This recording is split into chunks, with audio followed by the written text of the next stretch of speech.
Just tell us why it happened. Like, what happened? Why did you and your husband? Not in his mind. We were sent here to basically talk to you and get your side of the story, okay? The attacker ran up, took the shot, and ran away. It was somebody executing somebody in the street. Who in the world would have a motive to take this woman and gun her down, basically in broad daylight? Some things are huge, screaming clues, but you put the circumstantial evidence together, and ultimately, it's a very compelling story about the involvement of both of them in this homicide. You have people that sit around and talk to each other, and they get in their own world, and they get crazy. And they come up with these schemes.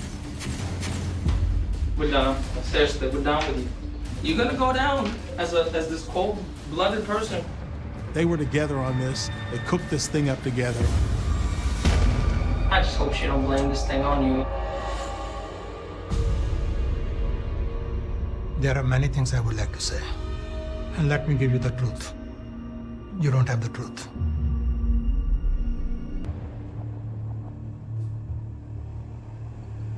October 12, 2013, 7:45 a.m. Montgomery County 911 dispatchers receive a flurry of calls from the D.C. suburb of Germantown, Maryland. Montgomery County 911, what is your... Excuse me. Someone just got shot. Somebody was just shot right here on Crystal Rock Drive in Germantown, Maryland. Crystal Rock Drive is a residential street, and there's a lot of traffic that's there. What happened? I don't know. We just heard shots, and I see a lady in the middle of the street. Did you see who shot her? No, I just rode up. There was a woman that was seen by a variety of callers. She was walking down the street when 3 shots rang out. First responders raced to the scene.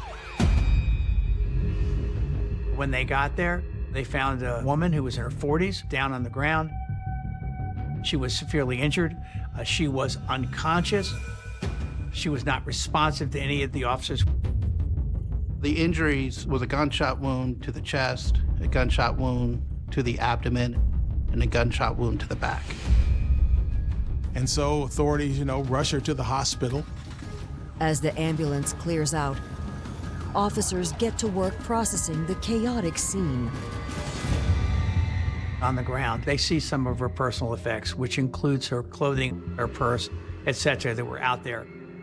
There were no shell casings, which led us to believe that a revolver was used. Going into her purse, they find some identification. Within the identification, they come up with a name and an address. She is Preeta Gaba, 49 years old woman, and she lives near the area where she's been shot. Police head to Preeta's apartment to notify her family about the shooting and are greeted by her 22-year-old son, Lim Gaba. He confirmed that Preeta lived with him at the apartment complex, and then the officers informed him that she had been shot and transported to Shady Grove Hospital. Her son, of course, is shocked that his mom has been shot right down the street. You're talking there with Lim, her son. You're trying to find out, who is this woman? Where is she from? 49-year-old Preeta Gaba wanted nothing more than to build a strong family. She was born in the mid-60s, raised in an orphanage in India, and she managed to, as a woman, she got married to a man, they had a child. Tragically, her husband died when the boy was about 9 years old, and it was obviously rough for them. So now she is a single parent, raising her son Lim. She was an excellent mother, like total. For her son was all her world. And they have very good relationship. Still, Preeta's hopes of a solid family life did not feel complete without a father figure for her son. And in 1999, she met Baldeo Taneja. She met him through an internet website. a dating site. Matrimonial websites are pretty common, actually, in India. She wanted to have a life partner. Baldeo was very intelligent. He was a PhD in biostatistics. Very generous, down to earth, very jolly, and very sincere, very helpful. She's alone with a young son to take care of, and then she meets a successful man, and they fall in love, they get married. In 2007, 5 years into their marriage, Preeta's happily ever after was hit by a harsh reality. They had an Amway business in India. It wasn't succeeding to the extent that they wanted it to. It wasn't making enough money. So her husband, he had a PhD, came to the United States in search of employment, and he was able to find employment in Boston. He goes, look, let me get over there, get established, and I will send some money, and I'll bring you and Lim to the United States. Well, that doesn't happen. He kept making excuses and putting it off, and eventually she just got on the plane and came anyway. He had an apartment, and he put her into a motel, and she was a little offended. She was there for 2 weeks. Eventually, she discovered that he was in a relationship with another woman. So she went back to India. Devastated, Preeta was left to pick up the pieces in India, but still she had her heart set on a life in America. In 2009, she moved to Germantown, Maryland with her 18-year-old son, Lim. Preeta was my employee. We used to have a moving company, and she worked for me like 4 years. She answered the phone and booked clients, and she was excellent. She was the best employee I have. The dream was her son go to college and graduate, and she looking at it to buy a house, and she started working on it. I met Preeta in 2010. She came to my office. She explained to me what had happened, and we filed a petition for divorce. She had plans for the future. She wanted to go to Montgomery College and take some courses so that she could make more money. And after the divorce in 2011, she was quite happy, and she was doing well.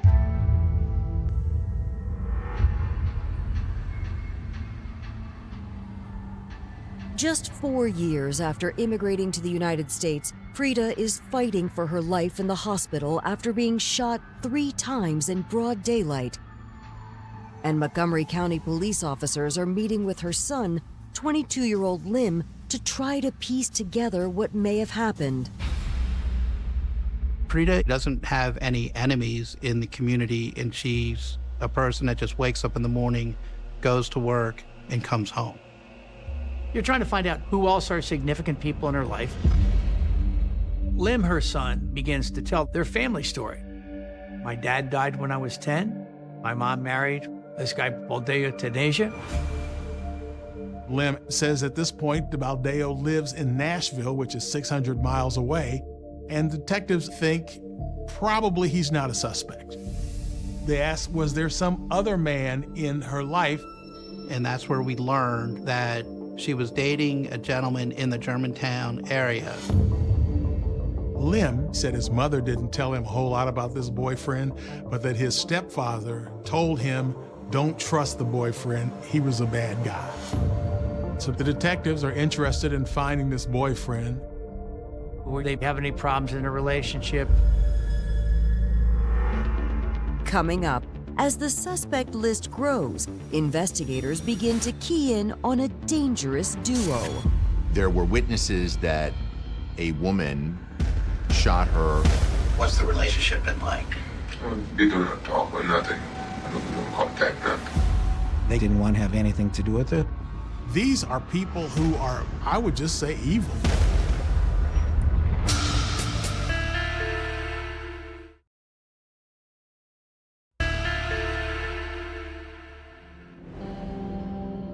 In In Germantown, Maryland, 22-year-old Lim Gaba has just arrived at the hospital after his mother, 49-year-old Preeta Gaba, has been shot down in her neighborhood. Lim was in the waiting room, hoping that he was going to get an opportunity to speak to her. Tragically, Preeta's son discovers he's already too late. The shooting was at 7:30 in the morning. We got notified at about 9 a.m. that his mother had died. It's sad. He lives with his mother by himself. When he was notified that she had passed away, it's like he lost his whole world. We was shocked. All our family was shocked from that. You know, we took it very hard. She was a very nice person. It didn't cross my mind something like this can happen to her. Homicide detectives immediately set out to solve who would do this to Preeta.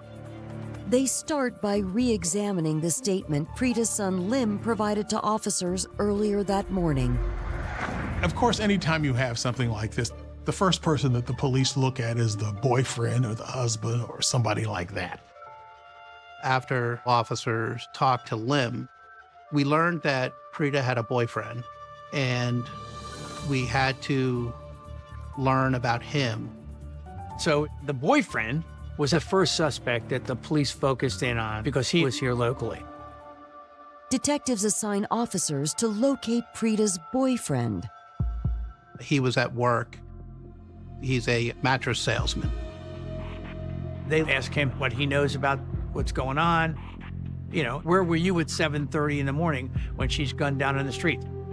And he basically provided what turned out to be an airtight alibi. At the time of the shooting, he was at work and he was not near the homicide scene. He was devastated and visibly shaken by the news that Preeta had been killed. And the information could be confirmed by the police. He was very quickly eliminated as a suspect. He had absolutely nothing to do with the case. Later that day, detectives attend Preeta's autopsy. Preeta was transported to the medical examiner's office in Baltimore. She was shot 3 times, and those shots were center mass. So this was clearly a targeted shooting. It was about killing somebody. We went through her clothing and we discovered a projectile that was in her shirt. And that projectile was consistent with a .38 caliber round. So we knew we were looking for either a .357 revolver or a .38, because a .357 revolver can also shoot 38 rounds. Once the autopsy is complete, detectives return to the scene and interview witnesses to find out what other information they may have. Police found one woman. She heard the shots. There were witnesses that a woman shot her and that the woman ran away. There didn't appear to be any conversation between her and the attacker. The attacker ran up, took the shots, and ran away. They observed a female running from the scene, described with an orange scarf. Preeta was about 5'3", and they described the shooter as about the same height, the skin tone roughly the same. Also, the shooter appeared to have some injury to her leg or foot, and so described her as, quote, limping away from the crime scene. Who in the world would have a motive to take this woman, run up and gun her down, basically in broad daylight? So you go back, focusing on Preeta and her life and people that she had been involved in. Investigators next reach out to Preeta's ex-husband, Baldeo Taneja, to see if he has any valuable knowledge about Preeta's life or death. He's 600 miles away in Nashville. And detectives start asking about who might have killed his ex-wife. Baldeo is a statistician. He teaches college courses. And he begins to tell the story. You ought to be looking at this crazy former student of me. She's like obsessed with me. And she loves me, and she's made threats to do violence. Baldeo admits the two had an affair years ago, but they are no longer in contact. He tells detectives that she was angry about his being married to Preeta at the time. and perhaps she was a suspect. Again, the shooter, according to witnesses, was not a man, but in fact, a woman. So detectives are interested in finding out about her.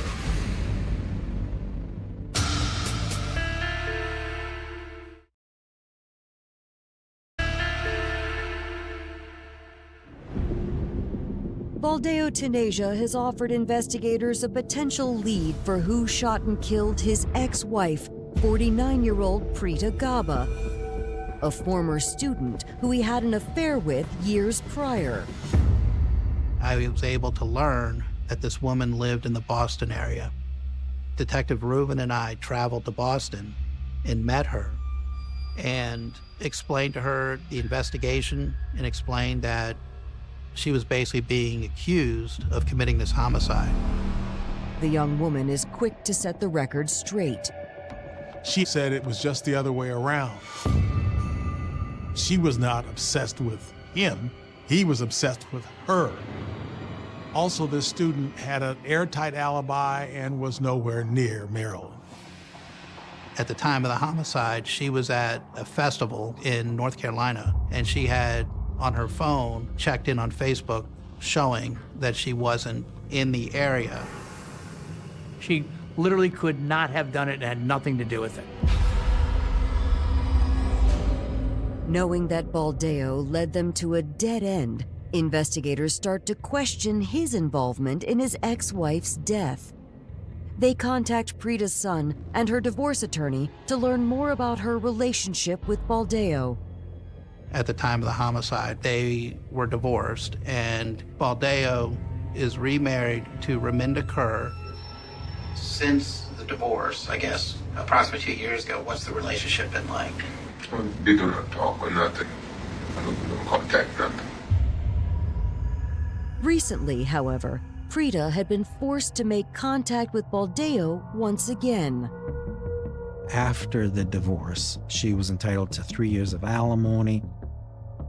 After about 1.5 years, Dr. Taneja just stopped paying alimony. Okay, how much was the alimony supposed to be? I think it's 2,400, something like that. A month?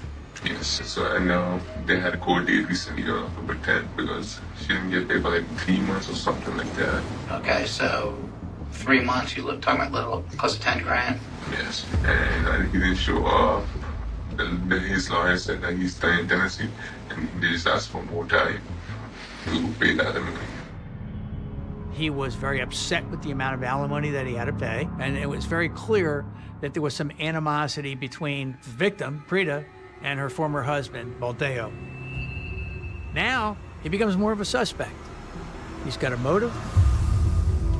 We ran his driver's license, which gave us an address in Nashville, Tennessee. And in Tennessee, if you have a handgun permit, that's recorded on your motor vehicle driver's license, and we learned that he has a permit to carry a gun. And so we started to do research to see if Baldeo had purchased any guns, and we learned that he had purchased 2 revolvers 2 weeks earlier. And one of those weapons matches the same caliber as the gun that was used to kill Preeta. And once we had learned that, he became our #1 suspect. He's our guy.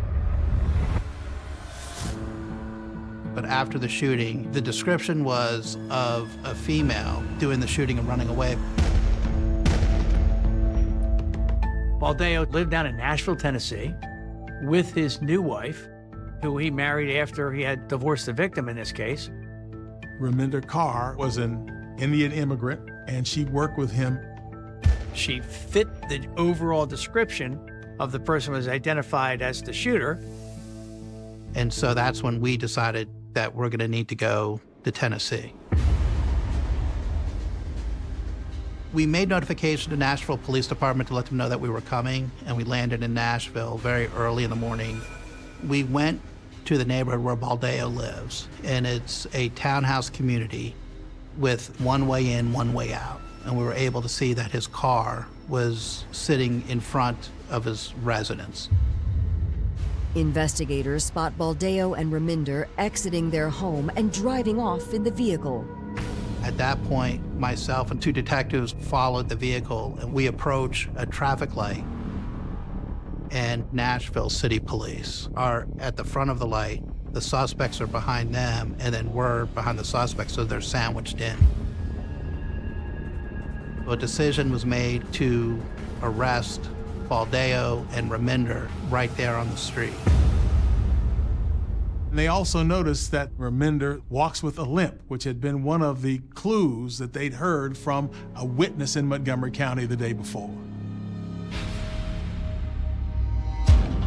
The suspects are taken to the Nashville City Police Station, where they are placed in separate rooms for questioning.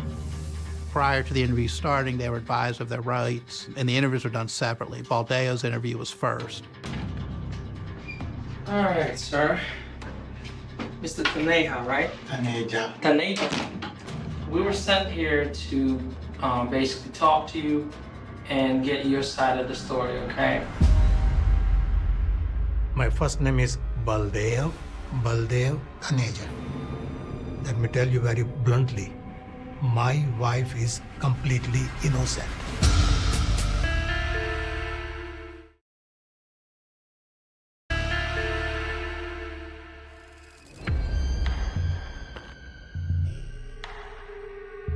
Just 31 hours into the murder of Preeta Gaba, the investigation has led police from a Washington, D.C. suburb to Nashville, Tennessee, where they have arrested her ex-husband, Baldeo Taneja, and Baldeo's new wife, Raminder Kaur.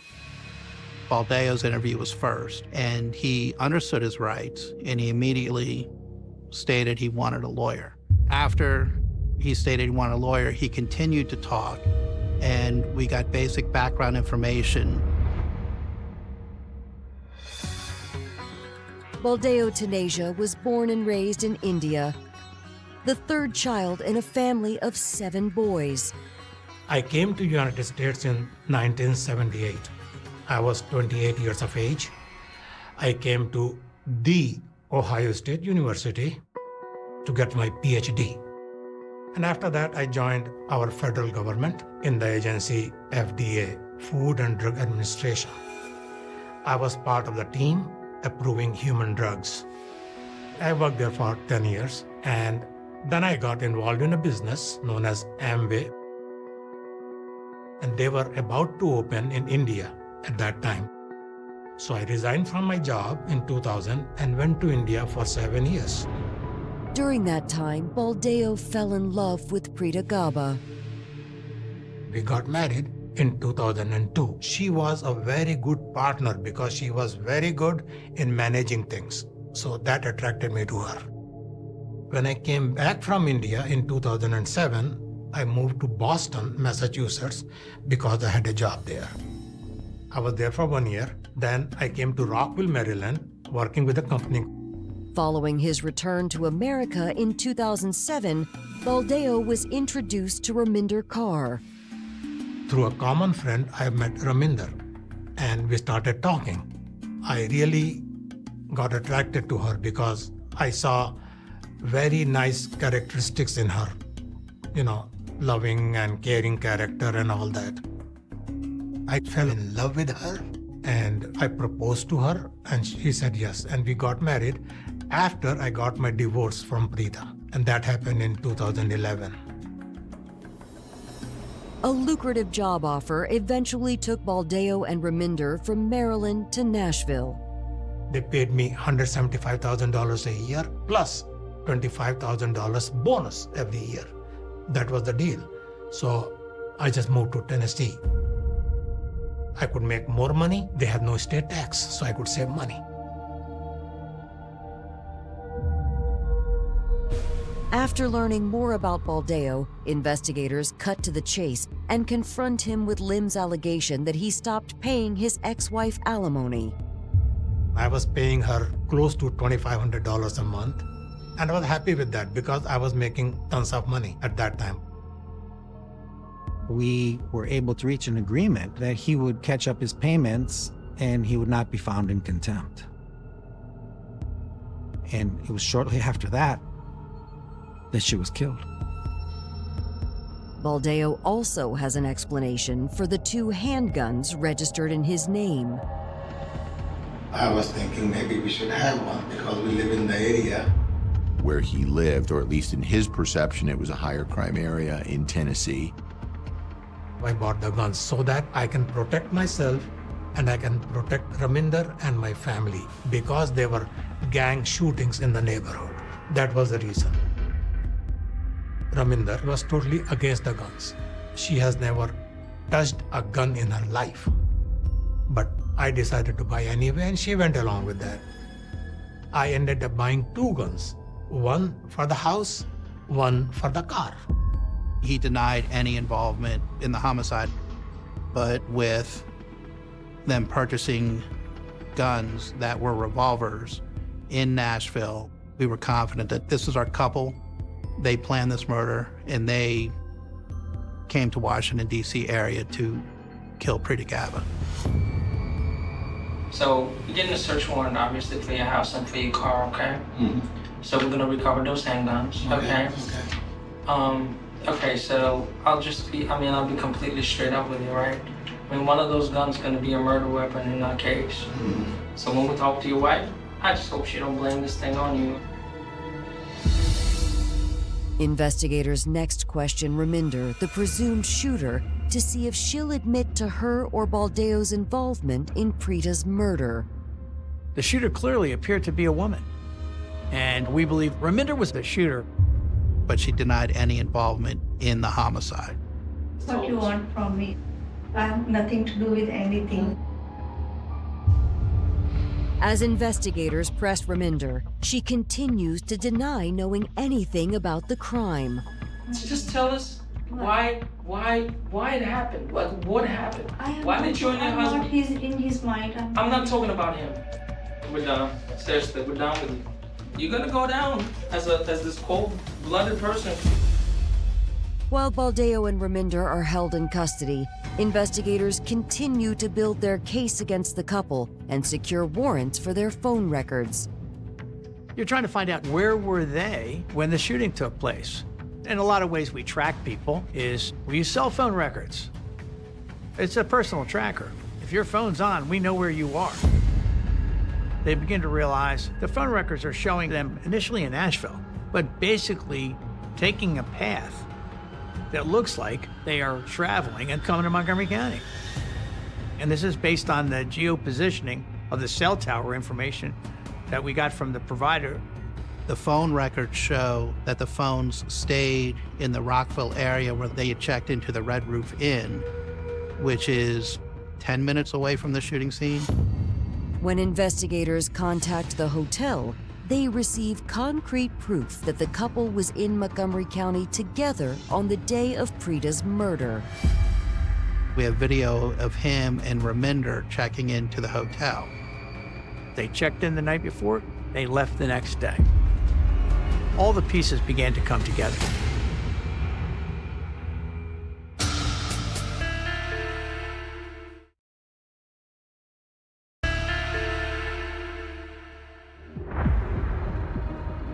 Montgomery County Police have discovered evidence that Baldeo, Taneja, and Raminder Kaur were checked into a hotel nearby and not in Nashville, Tennessee, when Baldeo's ex-wife, Preeta Gaba, was murdered. Investigators confront Baldeo with the findings. He quickly admits that he and Raminder were in D.C., but offers up an explanation. I went there on Friday, came back today. What were you doing in Maryland on Friday to today? I run a business with a company known as Amway. We have our mentorship team known as Your Association. It was their annual function in Washington, D.C.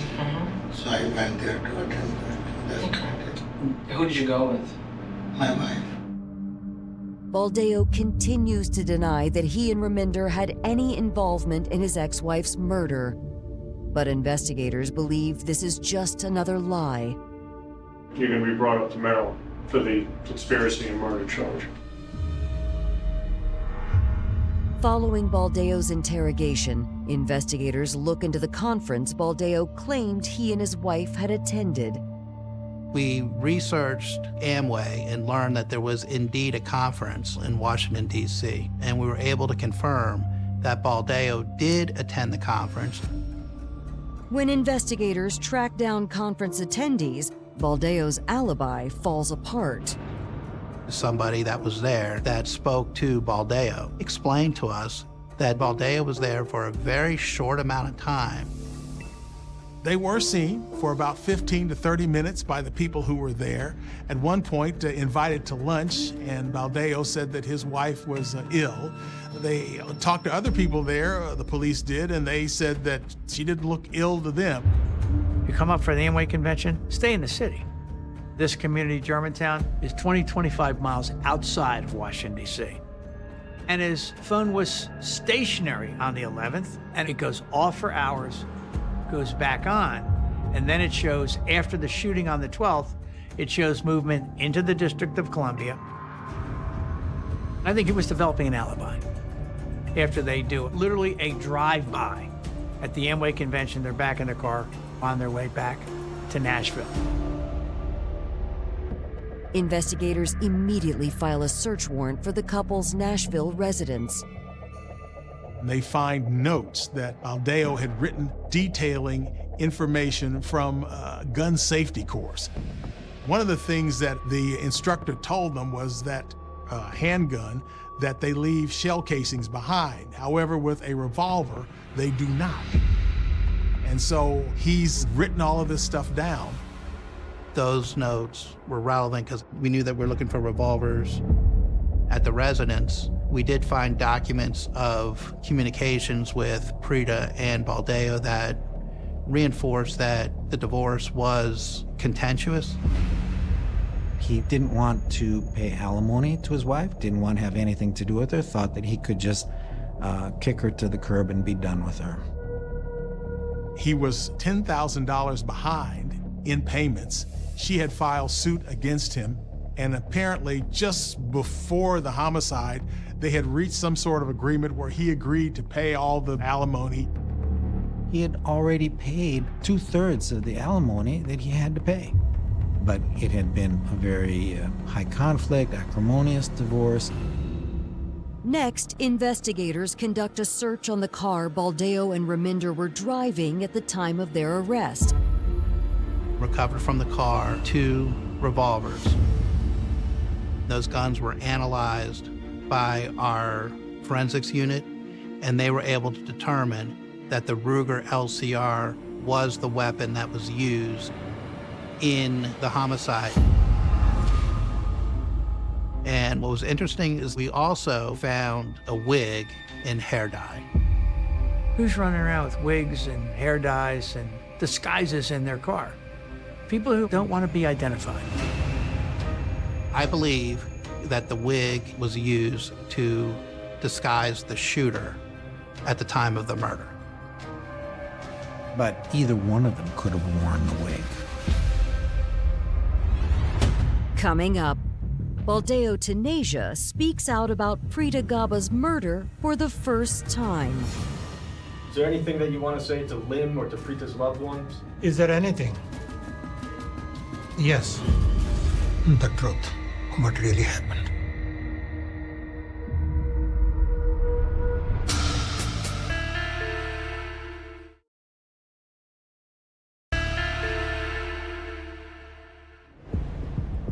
Montgomery County Police have just uncovered a mountain of evidence connecting Baldeo Taneja and his wife, Raminder Kaur, to the murder of Baldeo's ex-wife, Prita Gaba.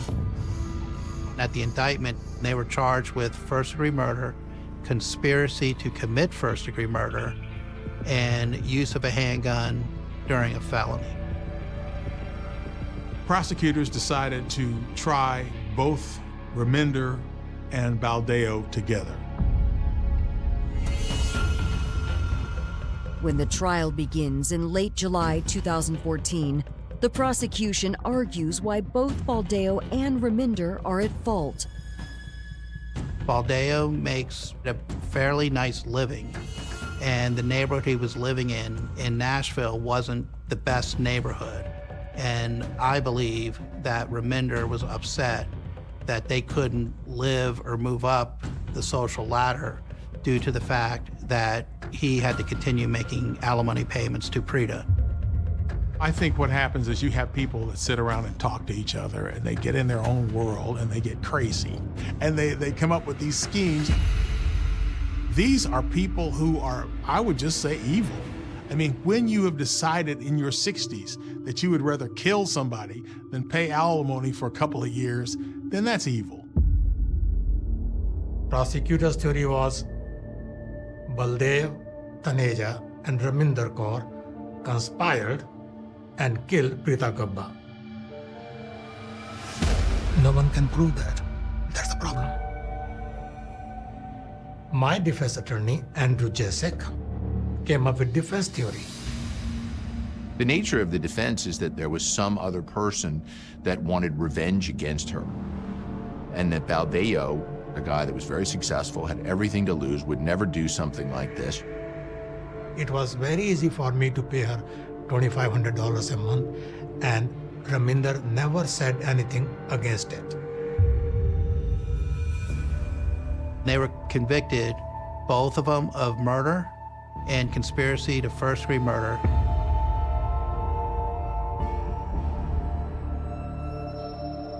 On October 15, 2014, Baldeo is sentenced to life in prison. Raminder was able to appeal her conviction, arguing ineffective representation by her counsel.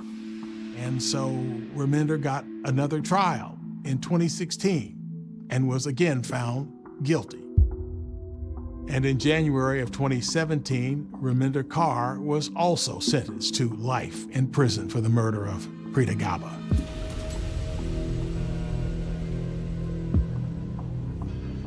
Is there anything that you want to say to Lim or to Preeta's loved ones? Is there anything? Yes. And let me give you the truth. You don't have the truth.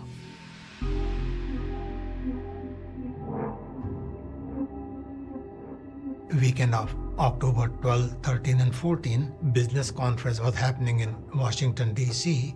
I decided to talk to Preeta. So that Saturday morning, when my wife was sleeping, I got up, I got ready for my business conference, and I drove towards Preeta Gabba's apartment. So I parked on the side of the road around 7:30, waiting for her to come down. She came down. I called her name, Preetu. She looked at me, she said, "Balu, what's up? What brings you here?" She said, "Balu, I did not want your money. I wanted you. When I filed divorce case against you, thinking you will come back to your senses and you will come back to me. But you did not do that. Now the only thing I see is Raminder Kaur needs to go." I said, "Are you planning to kill my wife, Raminder Kaur?" She said, "Yes." From right pocket of my coat, I took my Ruger LCR out. I held the gun in my hands as I was taught in my gun school. And I looked at her. "I can pull the trigger and kill you right here." And she hit at the gun with her bag. And all the articles inside that bag came out. And then she mocked me. She said, "You wanna kill me?" "Nah, nah, nah, nah, nah. Kill me, kill me, kill me." I pulled the trigger. Twice. Tell me about those accusations that you had dressed up like her and you shot her. That's a fake news. There's no truth to that. The wig, was there a wig in the trunk of the car? Police said there was? Yes, there was a wig. My wife saw that wig at CVS. It's a very small wig. It's a toy for children. And she thought that would be a good gift to send to her granddaughter. That was the purpose of buying that wig. And it was in the car. So you asked me the question, what will I say to Limgabba and Preeta's relatives. I take complete responsibility for Preeta Gabba's death. I am the one who shot her. I am the one who killed her. My wife is totally innocent. She has nothing to do with it. She was never a part of conspiracy with me. She was never at the scene. She never pulled the trigger. She is innocent. I'm sorry. I should not have done it. But I did it. I'm sorry. And if you can forgive me, I ask for your forgiveness. I can't tell you Baldeo did the shooting. I can't tell you Raminder did the shooting. But Raminder walks with a limp, so witnesses that observe the suspect leaving the scene suggest it's her. And what I believe is Raminder was behind the plan for the shooting to occur. She had the appearance of somebody who was very submissive, who was very passive, but I don't think that's how she was deep down. It doesn't matter who pulled the trigger. They were together on this. They cooked this thing up together. And I believe Raminder pulled the trigger, but quite candidly, they were both equally culpable in this conspiracy to end her life. It was a conspiracy between two people who came together collectively on a joint enterprise. They both, for their mutual financial benefit, decided to end this woman's life. I still have this image of Preeta Gabba in my head that I can't get out. An image of a woman coming into my office with a big smile on her face, happy. How could I feel joy following her death? But I was happy that they will be held to account.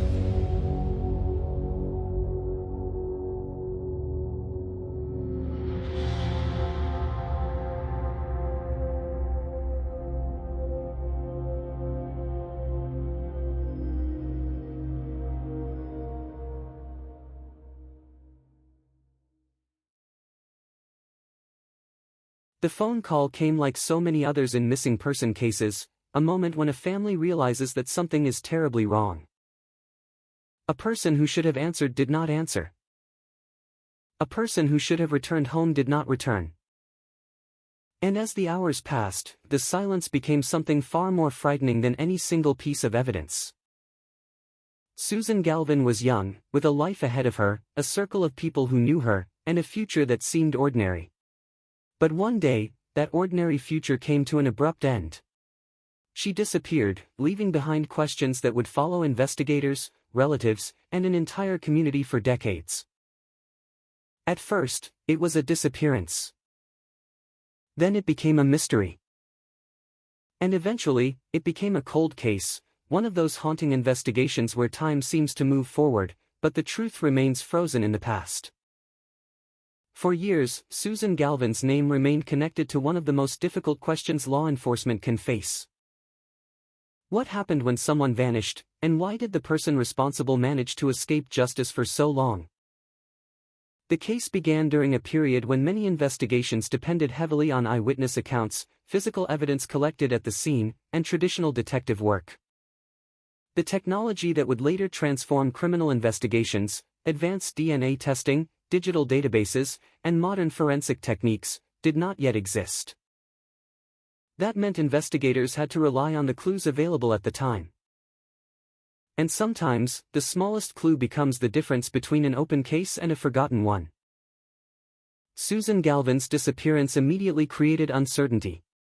When someone vanishes without explanation, investigators must consider countless possibilities. Was the person in danger? Did they leave voluntarily? Was there an accident? Or was someone else involved? Each possibility leads detectives down a different path. But in missing person cases, the clock is always running. The first hours are critical. The first days can determine whether evidence is preserved or lost forever. And the first decisions made by investigators can shape the entire future of a case. As detectives began looking into Susan's disappearance, they were faced with a difficult reality. They were not only searching for a person, they were trying to understand what had happened during the final moments of her known life. Every detail mattered. Every conversation mattered. Every person connected to Susan had to be considered. The people closest to her were often the first source of information. Family members, friends, acquaintances, and anyone who had interacted with her before she disappeared could potentially provide the missing piece. But disappearances rarely reveal their secrets easily. Sometimes there is a clear trail. Sometimes there is nothing. And sometimes there are only fragments, small pieces of information that seem meaningless until years later when investigators finally see the bigger picture. The Susan Galvin case entered that uncertain territory. A case where questions multiplied faster than answers. As time passed, the immediate search gave way to a deeper investigation. Detectives examined possible leads, followed information provided by witnesses, and attempted to reconstruct Susan's final movements. But the investigation faced the same obstacle that has challenged countless cold cases throughout history. Time. With every passing year, memories fade. Witnesses move away. Evidence becomes harder to locate. People who once knew important details may no longer be available to provide answers. A case that begins with urgency can slowly become buried beneath decades of unanswered questions. Yet some cases refuse to disappear. Because behind every file number is a person. Behind every piece of evidence is a life interrupted. And behind every cold case is a family still waiting for the truth. For Susan Galvin's loved ones, the passage of time did not erase what happened. The questions remained. The uncertainty remained. The absence remained. A missing person is not only missing from a police report.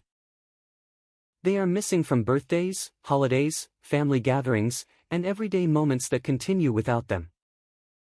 That emotional reality is often the hidden story behind cold cases. The investigation may slow down.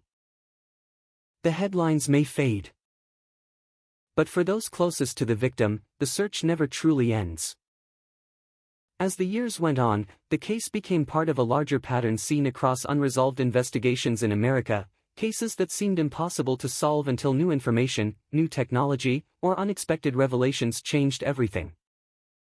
Many cold cases eventually reach a turning point. Sometimes it comes from DNA evidence.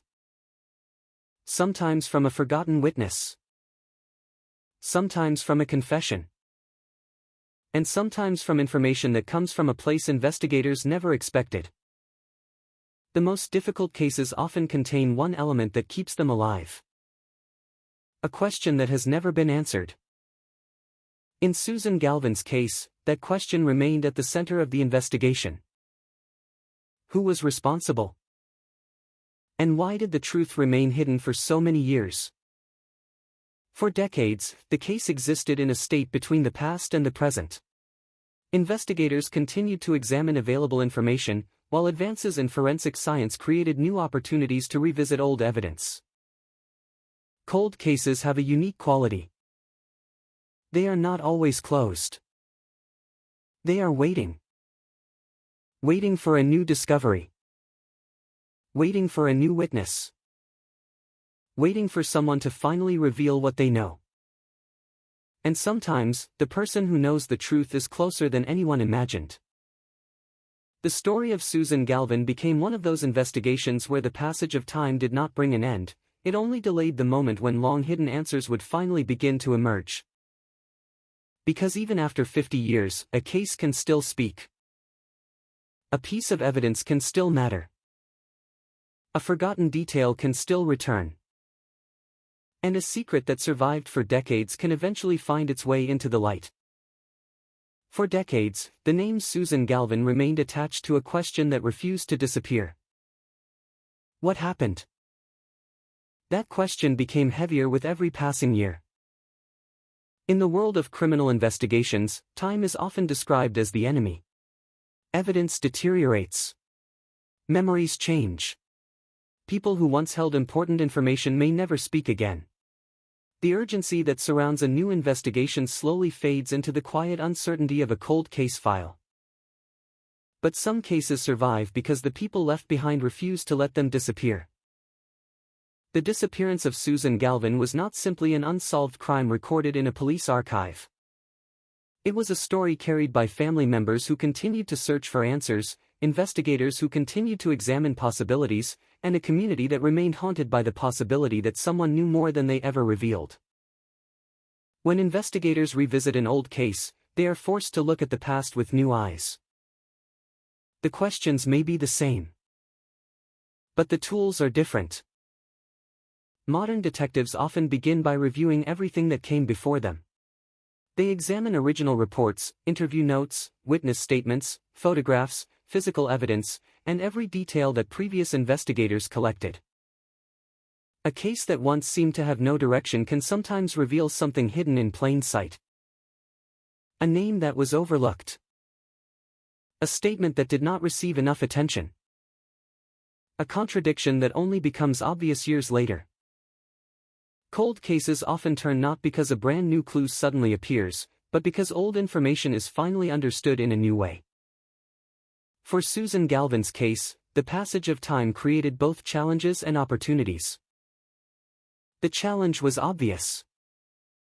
The investigation had lost the advantage of immediacy. The opportunity came from the evolution of criminal science. Technology changed the way detectives investigate crimes. Advances in forensic analysis allowed investigators to examine evidence that earlier generations could only document. Databases expanded. Investigative methods improved. Cases once considered impossible began to move again. Across the country, many decades-old investigations experienced unexpected breakthroughs. Families who had waited years, sometimes generations, for answers finally received information that had once seemed impossible. And with every solved cold case, investigators were reminded of an important truth. No case is truly forgotten as long as someone is still searching. The search for answers in Susan Galvin's disappearance required patience. It required investigators to return to the beginning and ask difficult questions. Were all possibilities examined? Were all people connected to the case properly considered? Was there information that had never been fully explored? Those questions are common in long-term investigations because time changes perspective. A person who seemed unimportant decades earlier may later become significant. A statement that once appeared harmless may take on a completely different meaning. A relationship that seemed ordinary may require closer examination. Investigators working cold cases often describe the process as rebuilding a puzzle where some pieces are missing and others have been damaged by time. The goal is not only to find new pieces. It is to understand the pieces already there. For the Galvin investigation, the years created distance between the crime and the present day. But distance does not always protect the truth. Sometimes, it creates pressure. People change. Circumstances change. And eventually, individuals who remained silent for years may find themselves unable to maintain that silence. Cold cases have often been solved because someone decides to speak. A witness who once stayed quiet. A person who learns information later in life. Someone who carries a secret for years and finally chooses to reveal it. These moments can transform an investigation. And in many cases, the breakthrough does not come from a dramatic discovery at a crime scene. It comes from a conversation. A confession. A family member sharing something investigators never knew. The possibility that someone close to the events may hold the key is one of the most unsettling aspects of many cold cases. Because it raises a painful question. How long can a secret survive when the truth is known by more than one person? For the Galvin family, the passing decades represented more than lost time. They represented years without certainty. Years without answers. Years wondering whether justice would ever come. The families of missing and murdered victims often live with a unique kind of grief. It is not only the pain of loss. It is the pain of uncertainty. When someone dies, there is a finality, however painful. But when someone disappears under suspicious circumstances, families can become trapped between hope and despair. They continue asking questions. They continue searching for information. They continue imagining the moment when someone will finally tell them what happened. That emotional burden can last for decades. And it is one of the reasons cold cases remain important long after the original headlines disappear. Behind every investigation is a person whose life mattered. A person whose story deserves to be known. A person whose family deserves answers. As investigators continued examining Susan Galvin's case, the possibility of a breakthrough remained alive. The case was no longer only about what happened in the past. It was about what could still be uncovered in the present. Every cold case has a moment when the balance begins to shift. A moment when years of silence begin to crack. A moment when information that was hidden, ignored, or forgotten begins to surface. For Susan Galvin's case, that moment would come from an unexpected direction. Not from a random discovery. Not from a stranger suddenly appearing. But from inside a circle connected to the person investigators believed was responsible.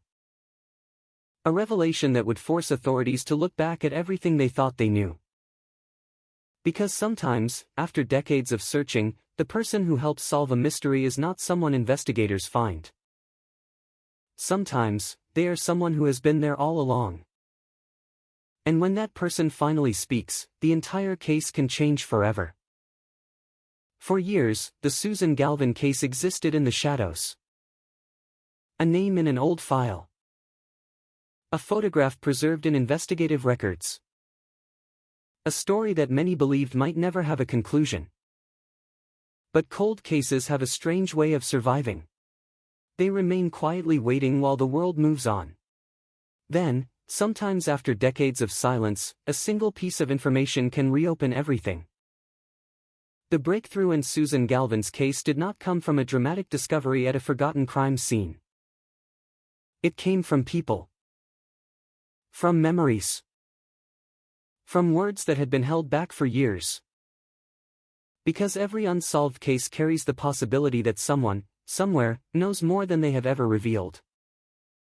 The difficulty for investigators is finding that person. And convincing them to speak. In long-running homicide investigations, detectives often return to the same fundamental question. Who had the opportunity? Who had the motive? And who had information that never became part of the official investigation? These questions become even more important when decades have passed. The passage of time can create distance between a crime and the people connected to it. Relationships change. People grow older. Some individuals who once avoided attention may eventually reconsider what they know. A secret that seemed manageable for 1 year can become impossible to carry for 50. For investigators reviewing old cases, information from relatives can be especially significant. Family members often know details that never reached police reports. They may remember conversations that seemed meaningless at the time. They may have heard statements that were dismissed. They may have noticed changes in behavior that only became important later. In the Susan Galvin investigation, information connected to the family circle of the suspected offender became a critical development. The possibility that a relative could provide insight into a decades-old crime changed the direction of the investigation. It created a new path. One that investigators had to carefully follow. Because allegations involving family members are among the most complicated situations in criminal investigations. Loyalty, fear, guilt, and personal history can all influence whether someone chooses to speak. A relative may protect someone for years. They may convince themselves that what they know is not enough. They may fear the consequences of revealing the truth. But eventually, circumstances can change. A person may reach a point where silence becomes heavier than speaking. And when that happens, investigators listen carefully. Every statement must be examined. Every detail must be verified. Every claim must be compared against the evidence. Because in a criminal investigation, an accusation is only the beginning. The challenge is proving what happened. Cold cases are built on patience. Detectives cannot simply rely on emotion or suspicion. They must create a chain of evidence strong enough to withstand legal scrutiny. That means confirming timelines, checking statements, re-examining old evidence, looking for connections between information that may have appeared unrelated for decades. In Susan Galvin's case, the renewed attention brought the investigation back into public view. A case that had remained unresolved for generations suddenly became active again. People who remembered the disappearance began revisiting old questions. People who had never heard the story began learning about the woman whose life had been cut short. And investigators faced the difficult task of reconstructing a crime that belonged to another era. The world had changed dramatically since Susan Galvin disappeared. Technology had advanced. Investigative methods had evolved. But the central mystery remained the same. What happened during those final moments? Who was responsible? And how did someone manage to avoid accountability for so long? Those questions are at the heart of every cold case. They are also the reason these investigations continue. Because justice is not measured by how much time has passed. A victim does not become less important because decades have gone by. A crime does not become less serious because memories have faded. And a family's search for answers does not expire. The renewed investigation into Susan Galvin's death demonstrated one of the most important lessons in modern criminal justice. Time can delay the truth. But time does not always destroy it. Investigators began looking more closely at the information that had emerged. They examined whether new statements matched known facts. They compared memories with existing evidence. They searched for confirmation. Because in homicide cases, especially those involving decades of uncertainty, the truth must be built piece by piece. A single statement may open a door. But evidence is what allows investigators to walk through it. The public attention surrounding the case also brought renewed focus to Susan herself. For many years, stories about cold cases often focus almost entirely on the investigation. The detectives. The suspects. The evidence. But behind every investigation is a person. Susan Galvin was not simply the subject of a criminal case. She was someone with relationships, memories, and a life that existed before tragedy entered the story. Remembering victims is an essential part of solving crimes. Because every investigation begins with understanding who was lost. And every answer begins with acknowledging the person who deserved justice. As authorities continued examining the new information, the case moved closer toward a moment that investigators had spent decades trying to reach. A moment when suspicion could become accountability. A moment when a family could finally learn what happened. But even with new information, the path forward was not simple. Decades-old cases rarely unfold quickly. They require careful review. They require verification. They require investigators to separate facts from assumptions. The truth may have been hidden for years, but uncovering it required precision.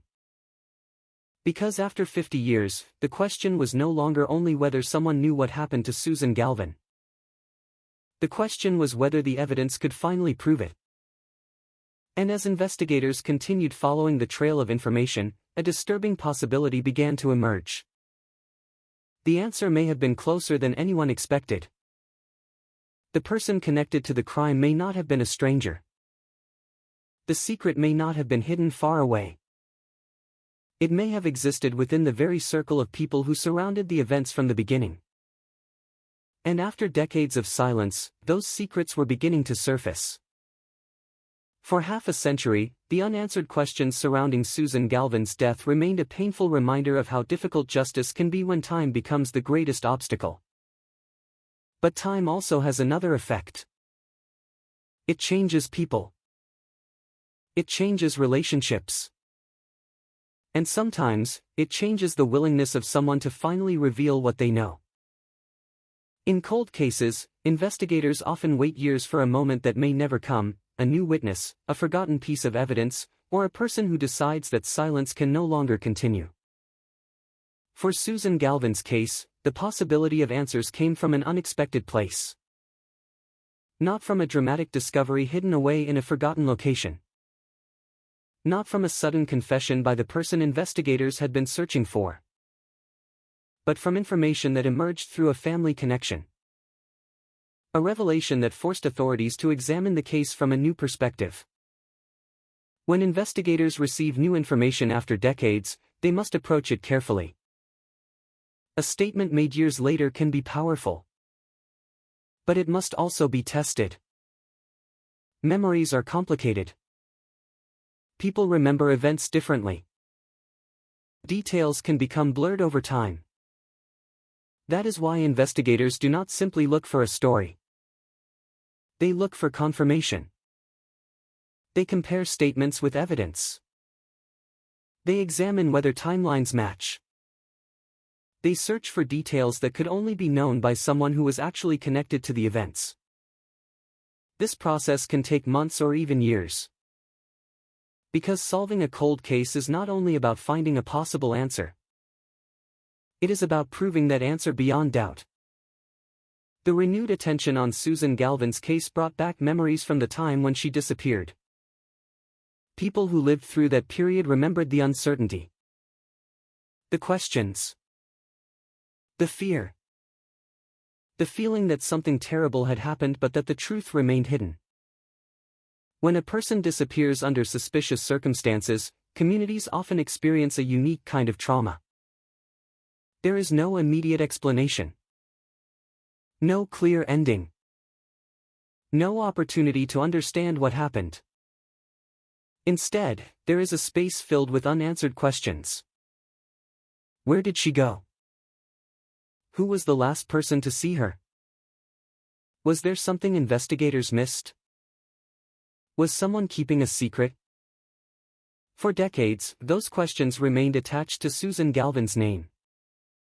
But as investigators reopened parts of the case, they began looking at the people who surrounded Susan during the final chapter of her life. In homicide investigations, relationships often provide the most important clues. The person responsible is frequently not a stranger who appears from nowhere. They are often someone who had access. Someone who knew the victim. Someone whose actions and statements must be carefully examined. This is one of the most difficult realities in criminal investigations. Danger is not always obvious. Sometimes it exists behind familiar faces. Behind ordinary conversations. Behind relationships that appear normal from the outside. Investigators studying old cases often focus on behavior. What did someone do after the crime? What did they say? Did their actions match their words? Did they show concern, or did they attempt to distance themselves? These questions become even more important when the investigation involves people who remained close to the victim or the suspect. As the Susan Galvin case moved forward, investigators had to reconstruct not only the crime itself, but also the human connections surrounding it. They had to understand the relationships, the tensions, the events that may have created a motive, and the moments when a decision changed everything. One of the biggest challenges in solving a decades-old murder is that the crime scene no longer exists in the same way. The physical world has changed. Buildings may be gone. Objects may have disappeared. Witnesses may have moved or passed away. But human behavior leaves another kind of evidence. Stories. Memories. Statements. And sometimes, contradictions. A person can forget a small detail. But investigators know that small details can become important when combined with other evidence. A single inconsistency may not prove anything. But several inconsistencies can reveal a pattern. And patterns are often what lead investigators closer to the truth. As authorities continued reviewing information connected to Susan Galvin's case, they were faced with a question that appears in many long unsolved crimes. Was the truth always there, hidden behind silence? The possibility is one of the most haunting aspects of cold cases. Sometimes the answer is not lost. It is concealed. Sometimes people know pieces of the story but never share them. Sometimes fear, loyalty, or personal relationships prevent the truth from coming forward. But secrets are difficult to protect forever. Especially when more than one person knows them. Over the years, investigators have solved many cases because someone finally decided to speak. A relative reveals something they heard. A former friend shares information they kept private. A person connected to the suspect decides they cannot remain silent. These moments can completely transform an investigation. And in Susan Galvin's case, information from someone connected to the suspect's own family became a major turning point. It brought investigators closer to understanding what may have happened decades earlier. It also raised a deeply disturbing question. How many people knew? Because if the truth had remained hidden for 50 years, then the secret had survived through generations. And that meant the story was not only about one person. It was about everyone who may have known something. Everyone who remained silent. Everyone who carried information that could have changed the course of the investigation. For Susan's loved ones, the possibility of finally receiving answers came with complicated emotions. After decades of waiting, hope and pain existed side by side. Justice was still possible. But no investigation can return the years that were lost. No verdict can erase the suffering caused by a life taken away. The purpose of justice is not to undo the past. It is to acknowledge the truth. To hold responsibility where it belongs. And to give survivors the answers they have spent years searching for. As investigators continued following the new trail of information, the case entered a critical stage.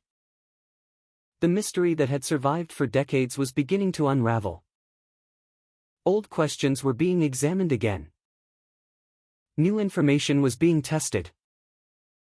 And the possibility that Susan Galvin's killer had never truly escaped began to take shape. Because after 50 years, the silence surrounding the case was finally beginning to break. And the person who helped expose that silence came from the very place investigators least expected, the suspect's own family. Some towns disappear quietly. Not because the buildings collapse. Not because the roads vanish from the map. But because something happened there that nobody ever found the courage to explain. Ashcroft Falls was one of those places.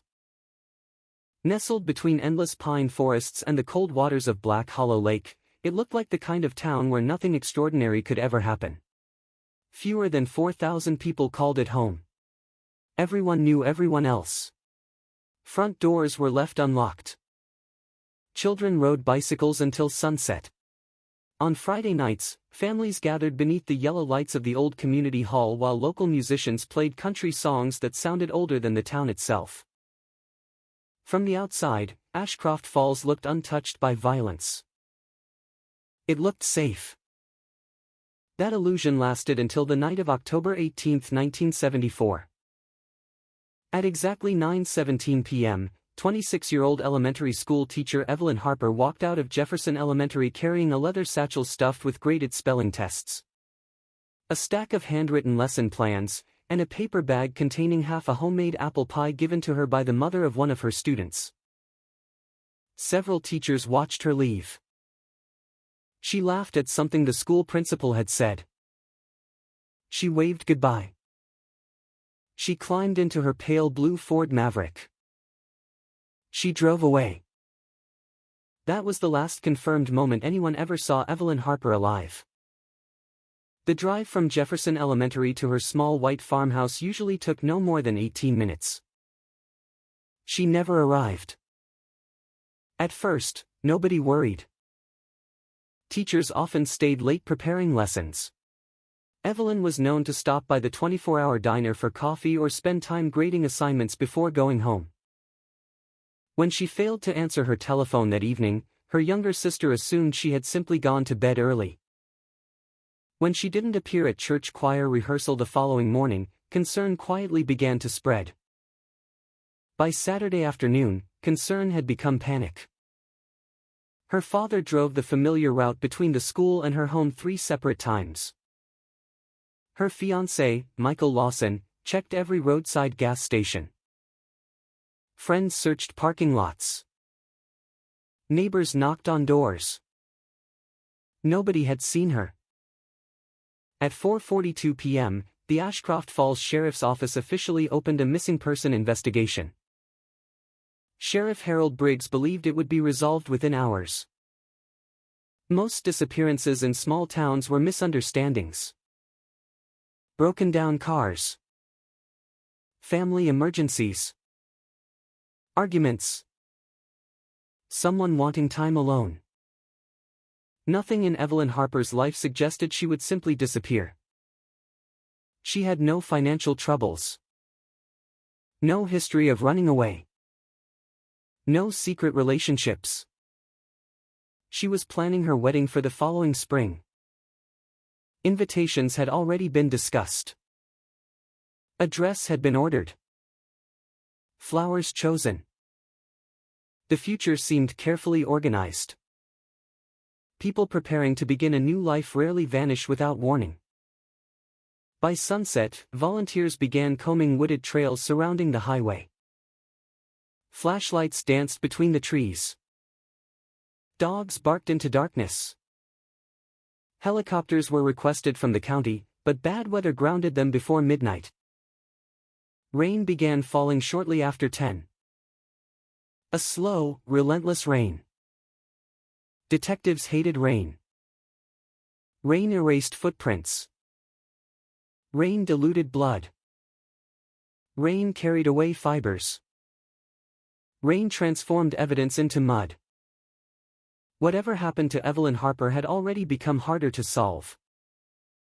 Then, just after dawn on Sunday morning, Deputy Carl Benson spotted something unusual less than 6 miles from town.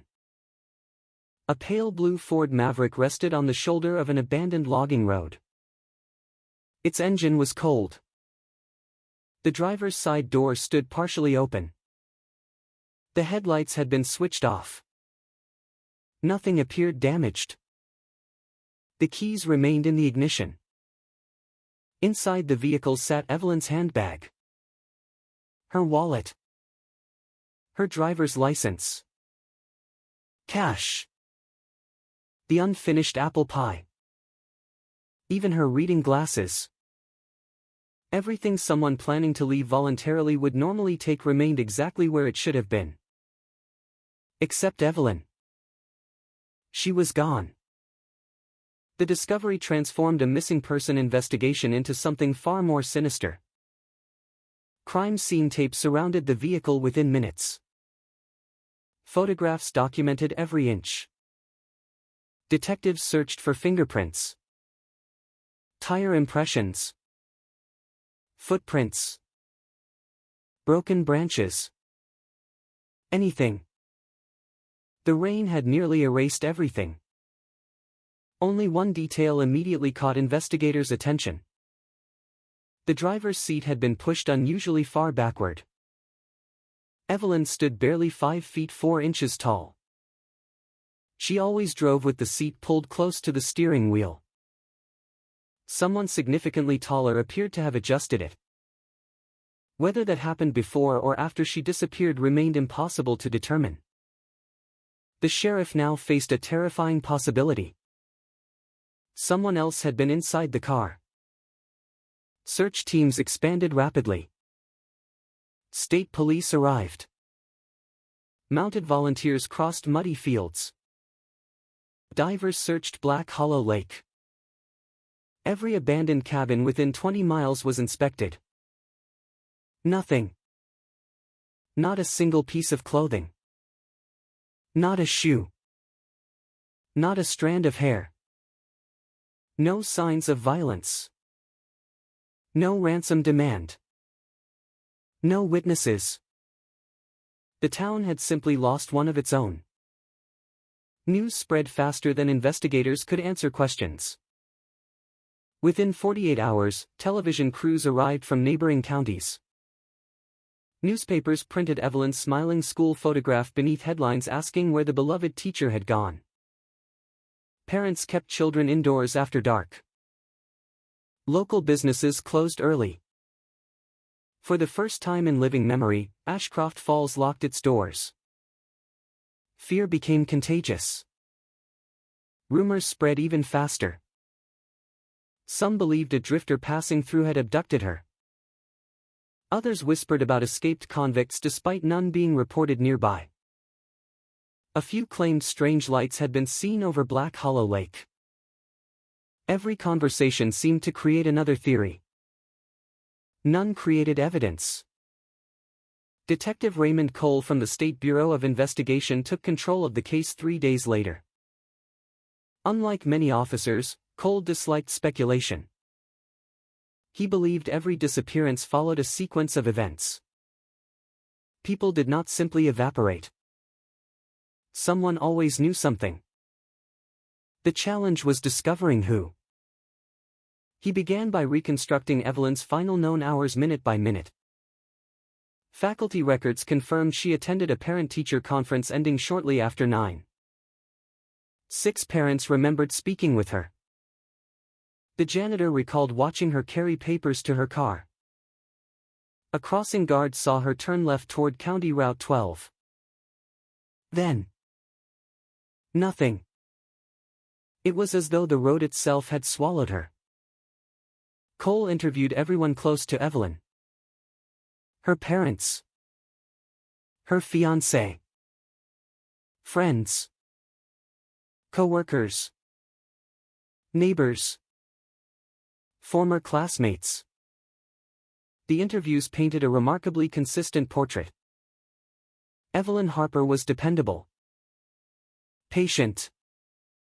Organized. Kind almost to a fault.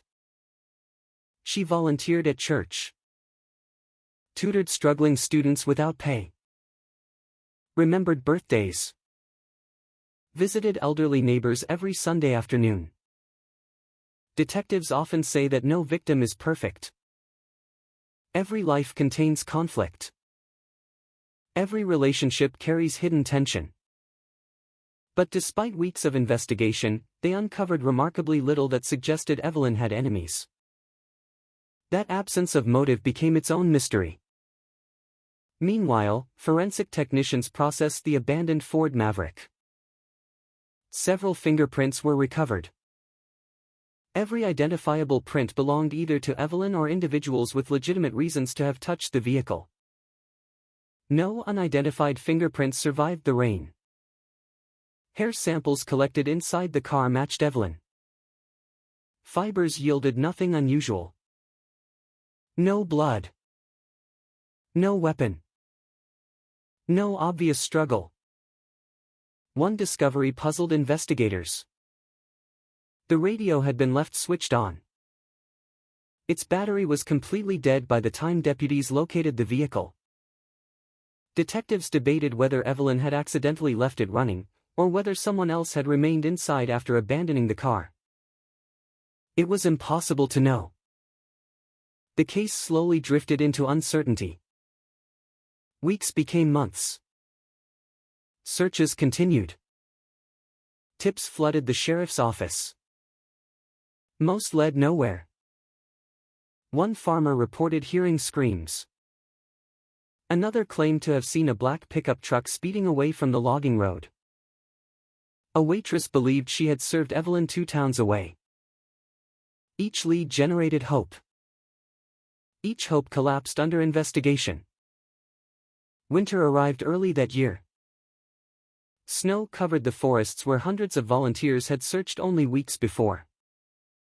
If evidence remained hidden beneath fallen leaves, it now disappeared beneath ice. Detective Cole refused to give up. He pinned dozens of photographs across a wall inside the temporary command office. Maps. Timelines. Witness statements. Telephone records. Road diagrams. Every morning he stared at the same question. Where did 18 minutes disappear? The drive home should have taken less than 20. Somewhere along that short stretch of road, an ordinary Friday night had transformed into one of the state's greatest mysteries. Cole became convinced that Evelyn had not reached the logging road by accident. Someone had diverted her.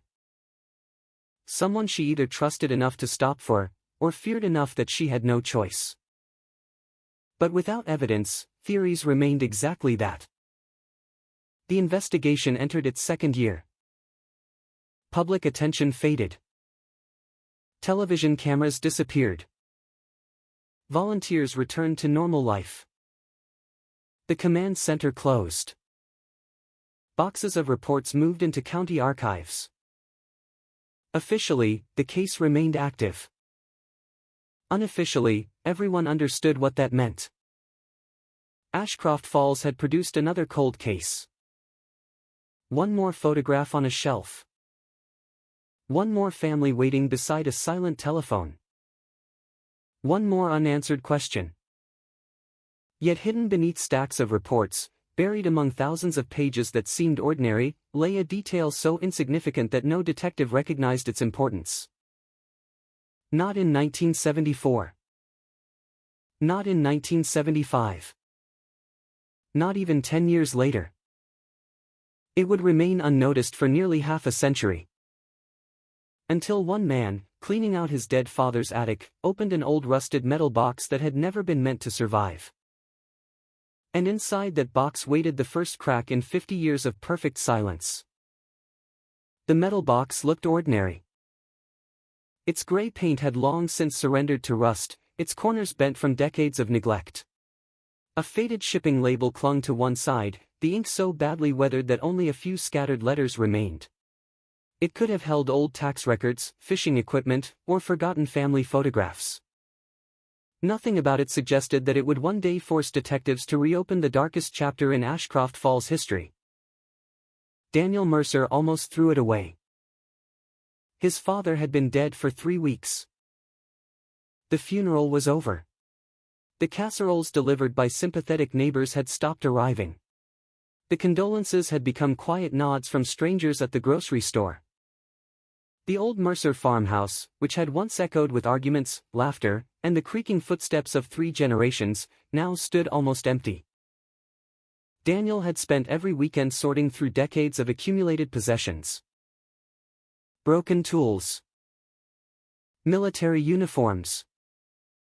Old hunting rifles. Christmas decorations. Boxes of faded receipts. Most of it belonged in the trash.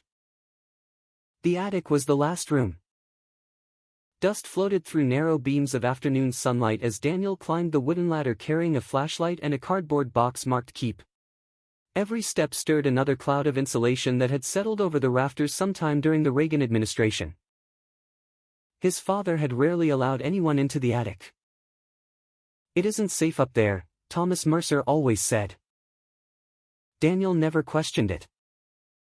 Now, standing alone beneath the sloping roof, he realized there had been plenty of room. Plenty of room to hide something. The metal box rested beneath an old quilt behind several cracked suitcases. It was tucked so far into the corner that it could not be seen from the attic entrance. Someone had hidden it deliberately. A small brass padlock secured the lid. The lock had rusted beyond use. One strike with a hammer snapped it open. Inside were 4 items. A woman's wristwatch. A folded county road map. A leather-bound journal. And a sealed envelope with Daniel's name written across the front in unmistakably familiar handwriting. His father's. His pulse quickened. The envelope contained only 1 sheet of paper. 7 words. If you're reading this, I'm already gone. Nothing else. No explanation. No farewell. No apology. Daniel frowned. He turned to the journal. The leather cover was cracked with age, its pages yellowed and brittle. At first glance, it appeared to be nothing more than hunting notes. Dates. Weather conditions. Ammunition purchases. Deer sightings. Maintenance records for an old pickup truck. Then the entries changed. The handwriting became uneven. Sentences grew shorter. The dates skipped forward by months at a time. Several pages had been torn out completely. Near the middle of the journal, 1 line stopped Daniel cold. October 18, 1974. He knew the date. Everyone in Ashcroft Falls knew the date. Even people born decades later recognized it. That was the night Evelyn Harper disappeared. He read the first sentence twice. Then a 3rd time. She wasn't supposed to die. Daniel lowered the journal. The attic suddenly felt smaller. His father had never spoken about Evelyn Harper. Not once. Like most people in town, Thomas Mercer had participated in the volunteer searches during the first week after she vanished. There was even an old newspaper clipping somewhere showing him carrying a shovel beside other volunteers searching along Black Hollow Creek. Daniel remembered seeing that photograph as a child. His father had looked tired. Concerned. Like everyone else. Now the words in front of him suggested something entirely different. He kept reading. The next several pages were fragmented, almost as if the writer feared someone else might eventually find them. Names were replaced with initials. Locations were described vaguely. Entire paragraphs ended abruptly. Yet one unmistakable pattern emerged. Thomas Mercer believed he had been involved in something connected to Evelyn Harper's disappearance. Whether he was confessing, rationalizing, or recording his own guilt remained impossible to determine. Daniel felt his stomach tighten. The journal never clearly stated, "I killed her." Instead, it described panic. Fear. Mistakes. A decision that could never be undone. One sentence appeared underlined twice. Some secrets bury more than bodies. Daniel closed the journal. He stared at the road map. A small red circle had been drawn in thick marker near an abandoned limestone quarry almost 30 miles northeast of town. Nothing else. No explanation. Only the circle. His instincts told him to call someone immediately. His emotions told him to burn everything. For nearly an hour he sat alone on the attic floor, surrounded by dust and silence, weighing possibilities. Perhaps his father had imagined the entire thing. Perhaps the journal was fiction. Perhaps it referred to something unrelated. Or perhaps his father had spent 50 years hiding the truth. By sunset, Daniel was driving toward the Ashcroft Falls Sheriff's Office with the metal box on the passenger seat. Sheriff Lena Ortiz had held the position for only 6 years. She was the youngest sheriff the county had ever elected and the first outsider to lead the department in nearly half a century. Unlike many local officials, she carried no personal memories of the Harper investigation. To her, it was an old case preserved in archived files. That changed the moment Daniel placed the journal on her desk. Ortiz listened without interrupting. She examined the watch, the map, the letter. Then she carefully opened the journal. By midnight, the county's cold case investigator had been called in.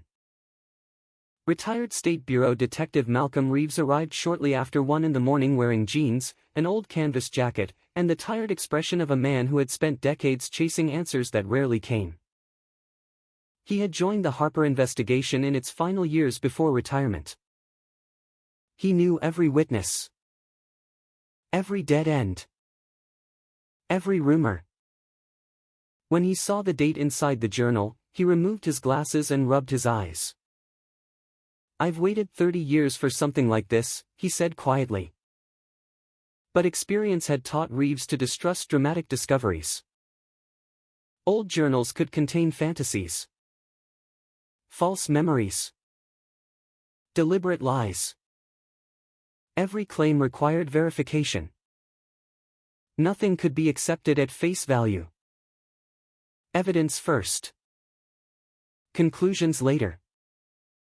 The wristwatch was immediately sent to the State Crime Laboratory. The journal was photographed page by page before anyone handled it further. Handwriting specialists were contacted. The map was sealed in an evidence bag. Meanwhile, Sheriff Ortiz requested access to every archived file related to Evelyn Harper. Boxes that had not been opened in decades were removed from storage. Dust-covered folders filled conference tables throughout the department. Young detectives who had never heard of the case found themselves reading reports typed on yellowing paper using manual typewriters. Some officers spent hours reconstructing timelines using records older than their own parents. What they discovered surprised everyone. Thomas Mercer had never been considered a suspect. Not once. He had voluntarily participated in searches, provided statements, even donated equipment.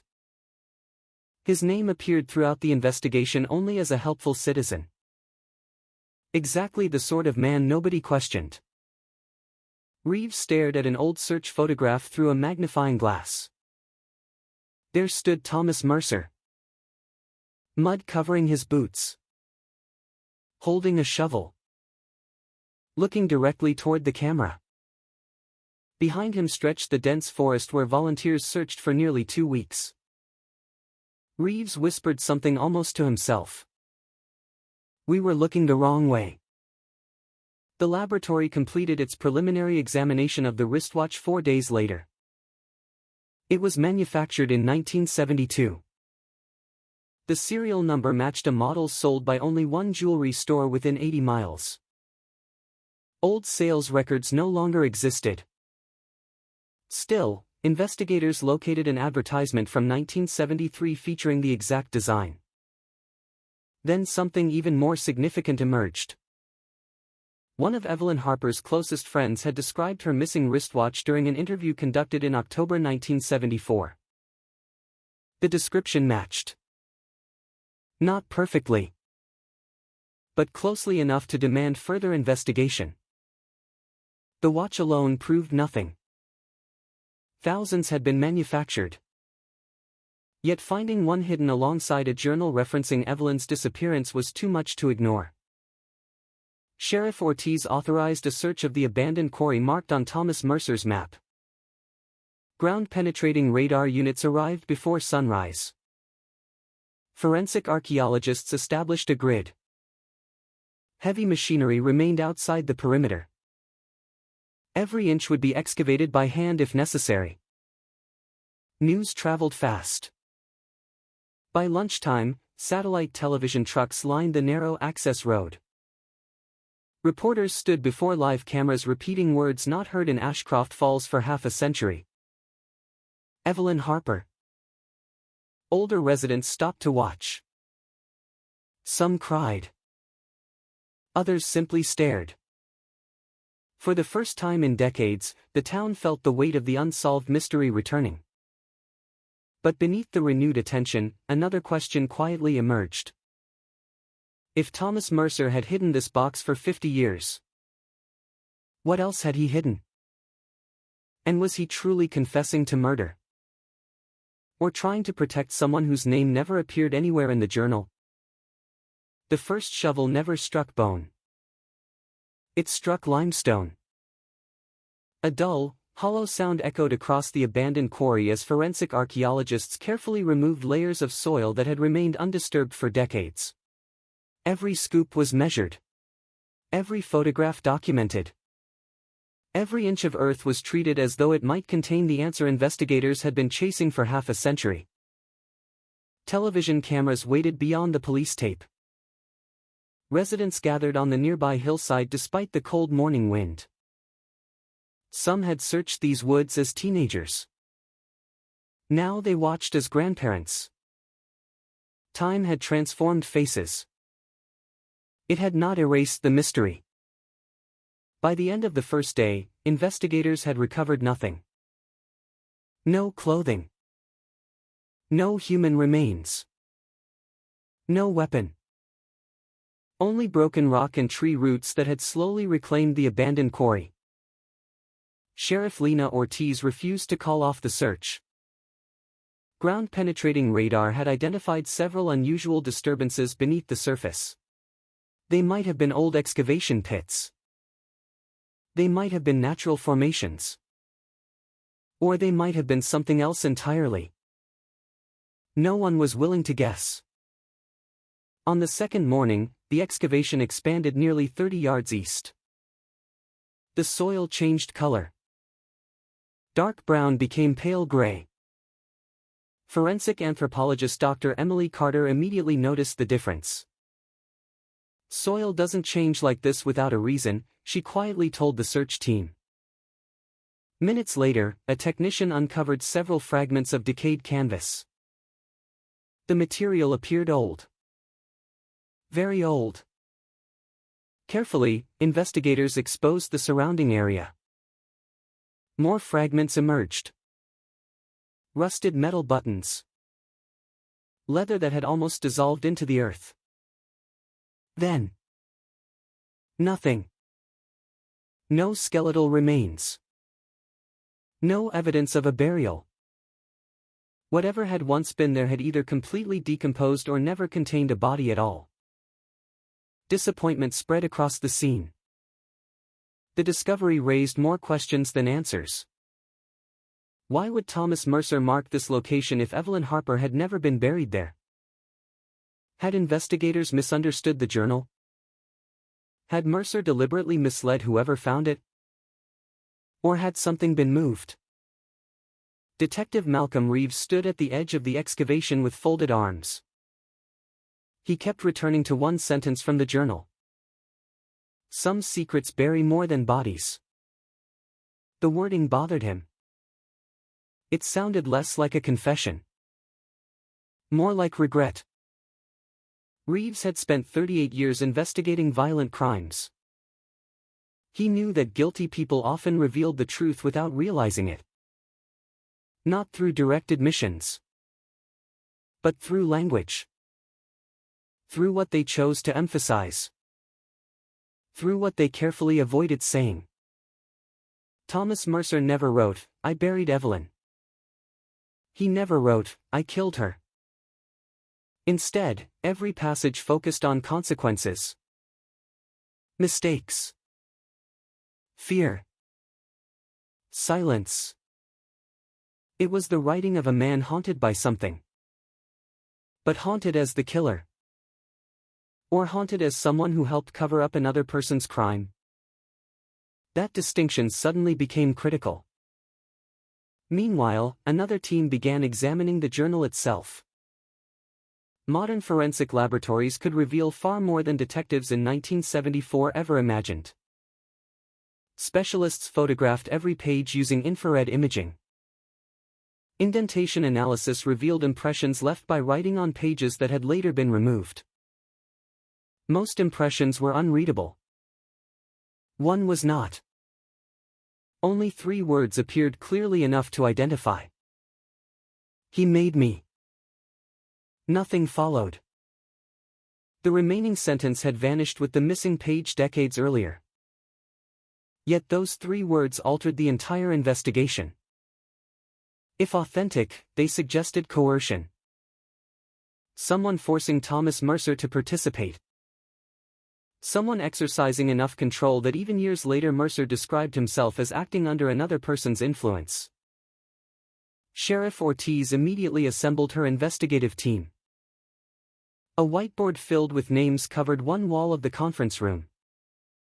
Every known person connected to Evelyn Harper's life. Family. Friends. Co-workers. Neighbors. Former students. Search volunteers.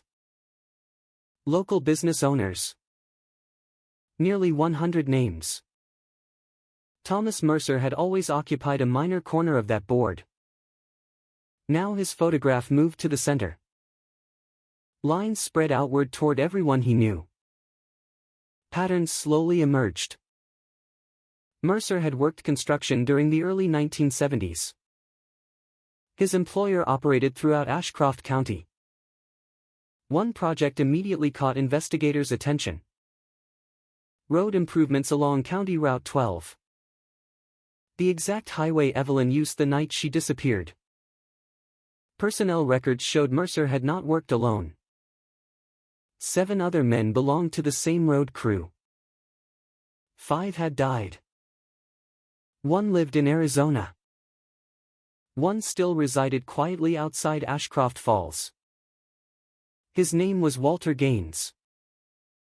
79 years old. Retired. Former foreman. Investigators drove to his farmhouse that afternoon. Walter answered the door leaning heavily on a wooden cane. Age had bent his back but not dulled his memory. When detectives mentioned Thomas Mercer, Walter smiled faintly. Haven't heard that name in years. The conversation remained ordinary until Sheriff Ortiz mentioned Evelyn Harper. Walter's expression changed almost imperceptibly. Just for a second. Most people would have missed it. Ortiz did not. She had spent years interviewing witnesses. Fear often revealed itself before words did. Walter looked toward the kitchen window. Then back at the detectives. I already told police everything back then. You were interviewed only once, Ortiz replied calmly. 50 years ago. Silence. Walter invited them inside. Family photographs covered every wall. Military medals rested inside a glass cabinet. The home reflected an ordinary life. Nothing suggested violence. Nothing suggested secrets. For nearly 2 hours detectives reviewed familiar questions. Where had he been on October 18, 1974? Did he know Evelyn? Did Thomas Mercer ever discuss her disappearance? Walter answered carefully. Too carefully. Every response sounded rehearsed. Almost memorized. Then Detective Reeves asked a question nobody had planned. What happened to your left hand? Walter instinctively looked down. His wedding ring covered a badly scarred finger. Logging accident, he answered. What year? Walter hesitated. 1975. Reeves quietly made a note. Hospital records obtained later that evening told a different story. Walter Gaines had suffered severe injuries to his left hand on October 22. For days after Evelyn Harper disappeared. The injury occurred while operating heavy excavation equipment. Excavation equipment.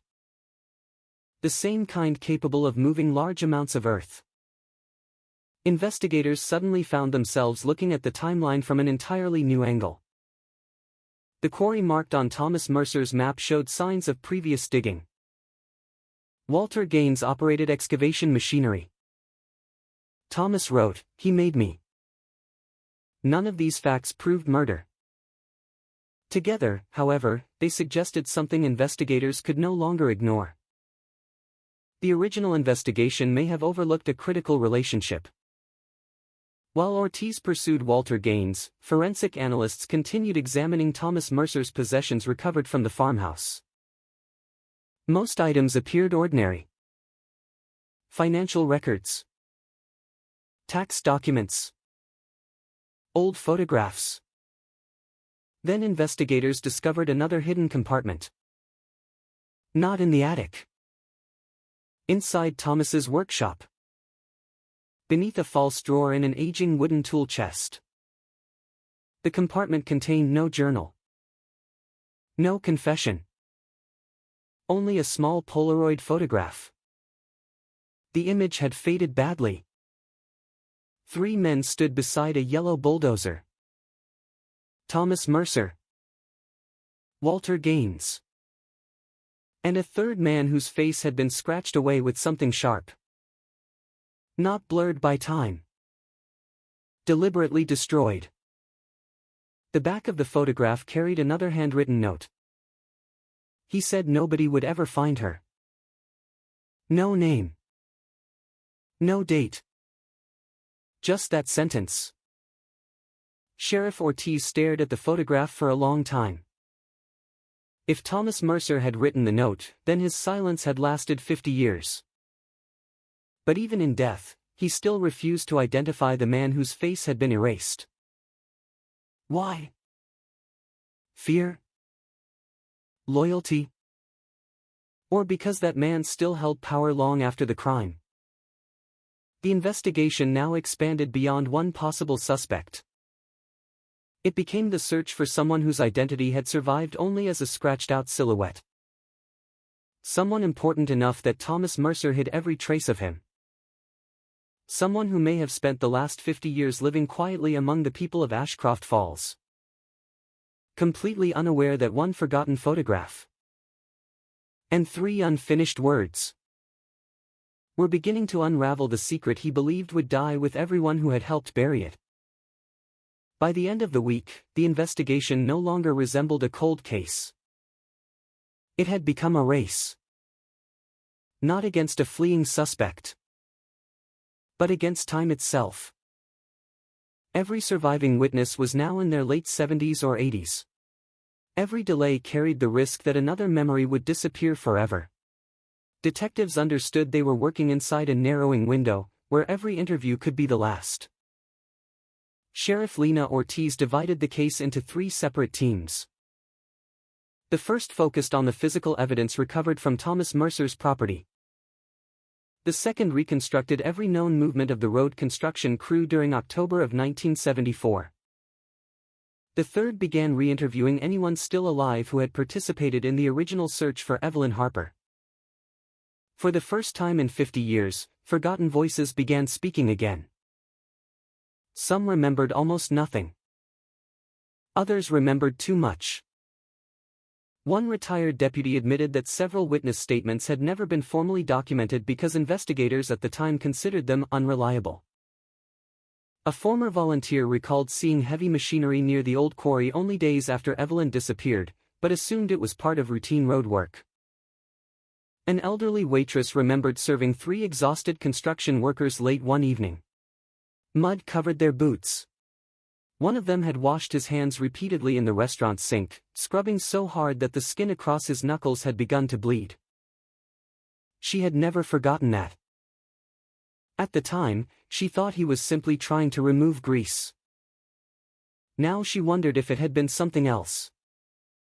Detective Malcolm Reeves collected every forgotten memory, no matter how small. Experience had taught him that cold cases rarely collapse because of one dramatic revelation. Instead, they unravel thread by thread. A sentence here.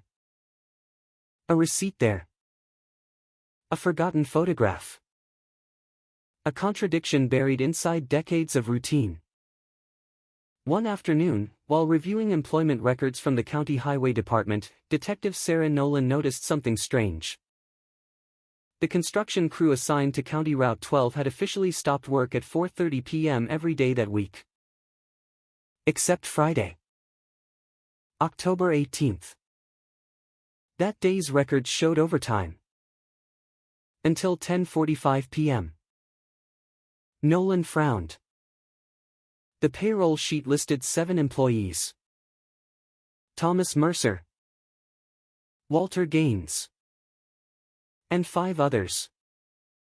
She compared the overtime authorization with equipment logs. One bulldozer had been checked out that evening. So had an excavator. According to official records, the machines were used to clear storm debris from a drainage ditch. Weather reports told a different story. There had been no storm, no fallen trees, no emergency requiring nighttime excavation. Someone had approved overtime for work that may never have existed. Sheriff Ortiz immediately subpoenaed archived county maintenance records. The paperwork arrived in brittle cardboard boxes that smelled faintly of mildew and machine oil. Hours later, another inconsistency emerged. Fuel usage. The excavator assigned to Walter Gaines had consumed nearly 3 times more diesel fuel than expected for the reported maintenance work.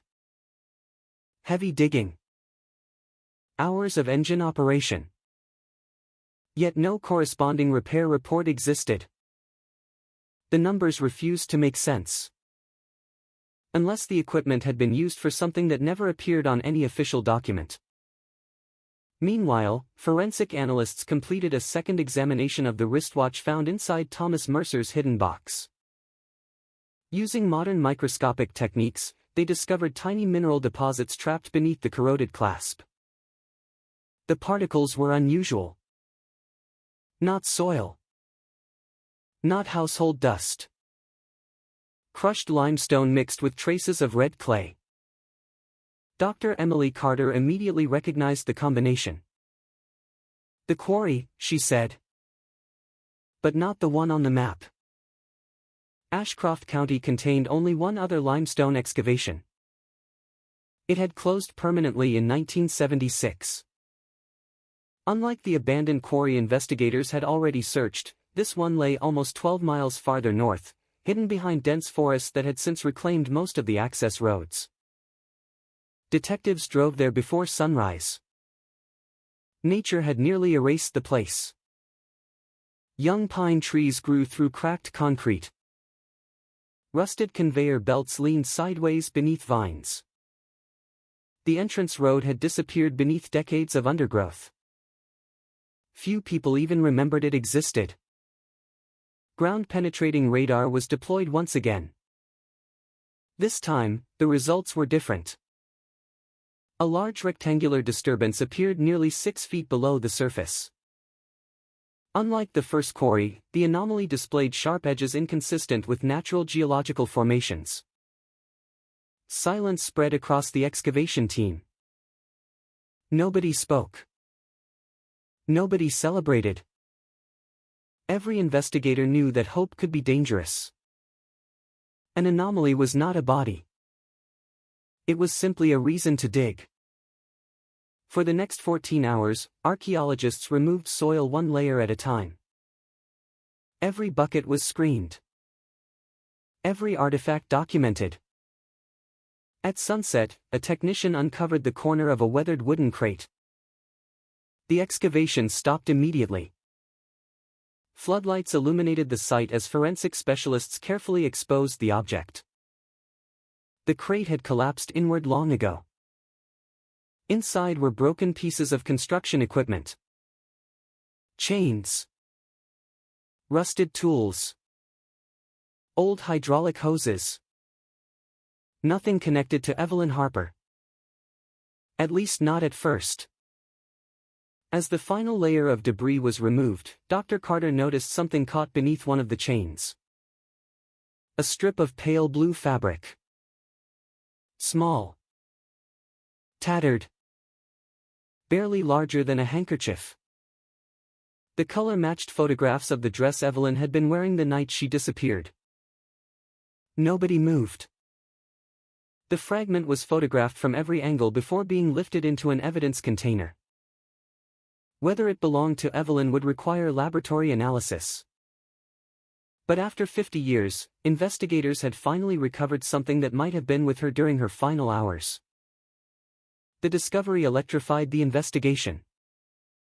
News stations interrupted regular programming. National media arrived in Ashcroft Falls. Reporters described the case as one of the country's most remarkable cold case breakthroughs. Behind the cameras, however, detectives remained cautious. Evidence alone could not explain what happened. They still needed the person whose scratched-out face appeared in the old Polaroid. That mystery deepened 2 days later. Digital imaging specialists attempted to recover the erased face using advanced forensic photography. The scratches had damaged the original image beyond full restoration. But shadows remained. Enough to estimate height, body position, clothing, and one unexpected detail. The unidentified man wore a sheriff's department jacket. Not construction clothing. Not civilian attire. Law enforcement. The room fell silent as the enhanced image appeared on the screen. Detective Reeves leaned forward. No. Sheriff Ortiz looked at him. You recognize it? Reeves didn't answer immediately. Instead, he walked to an archive cabinet and removed a framed photograph from the department's historical display. Taken in 1974. It showed the Ashcroft Falls Sheriff's Office outside the old courthouse. Every deputy stood in uniform. Every face smiled toward the camera. Reeves placed the photograph beside the enhanced Polaroid. One figure stood at almost the exact same height. Broad shoulders. Same posture. Same distinctive campaign hat. Former Deputy Sheriff Leonard Voss. A man celebrated for decades as one of the heroes who led the original search for Evelyn Harper. Voss had organized volunteer teams. Comforted Evelyn's parents. Appeared repeatedly on local television asking the public for information. He later retired with honors after 28 years in law enforcement. He had died peacefully in his sleep. Only 18 months earlier. Sheriff Ortiz slowly looked back at the scratched-out figure. If that's Leonard Voss. Reeves finished the sentence. Then we've been looking for the wrong man for 50 years. Outside, the wind carried dead leaves across the courthouse parking lot. Inside, a single realization settled over everyone in the room. Thomas Mercer may never have been protecting himself. He may have spent half a century protecting a man whose badge made him almost impossible to suspect. And if a respected deputy sheriff had truly been involved from the beginning, then the conspiracy surrounding Evelyn Harper's disappearance was far larger than anyone had ever imagined. The room remained silent long after Leonard Voss's photograph was placed beside the enhanced image. No one wanted to be the first to say it aloud. Not because the evidence proved he was guilty. It did not. Not yet. But because the possibility alone threatened to rewrite 50 years of accepted history. Leonard Voss had not simply been another deputy. He had been the face of the investigation. When television cameras arrived in Ashcroft Falls in October 1974, it was Voss who stood before the microphones asking for the public's help. He organized volunteer search teams. He comforted Evelyn Harper's grieving parents. He spoke at community meetings, urging calm while promising that law enforcement would never stop searching.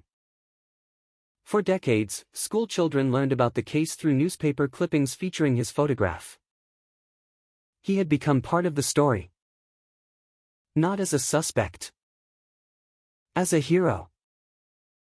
Now detectives were forced to consider an unthinkable possibility. What if the man directing the search had already known exactly what had happened?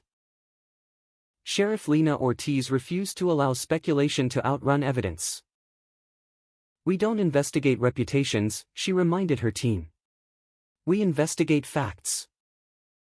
The order was simple. Start over. Treat Leonard Voss exactly as investigators would treat any other person connected to the case. No assumptions. No conclusions. Just evidence. The first step was reconstructing Voss's movements on October 18, 1974. The original duty logs still existed. Typed on fading paper and stored in brittle manila folders, they recorded every official assignment completed by deputies that evening. According to those logs, Voss spent most of the night responding to routine calls. A traffic accident. A domestic disturbance. A livestock complaint. Nothing unusual. At first glance, the timeline appeared complete. Too complete. Detective Sarah Nolan noticed something strange. Every report submitted by Voss that night had been typed using the same typewriter. Nothing unusual there. But every report also carried the exact same timestamp. Not the times of the incidents. The time they had been entered into evidence. 12:43 a.m. Every single one. Normally, deputies completed paperwork throughout a shift. Instead, Voss appeared to have written everything at once. After midnight. Hours after the incident supposedly occurred. It wasn't proof of misconduct. But it meant his reports could not independently verify where he had actually been during the evening. The timelines suddenly became much less certain. Meanwhile, another detective reviewed radio dispatch recordings preserved on aging magnetic tapes. Most had degraded beyond recovery. Static overwhelmed entire sections. Voices faded in and out. Yet audio specialists managed to restore several minutes from the night Evelyn disappeared. The dispatcher called Deputy Voss twice. No response. A third call followed nearly 11 minutes later.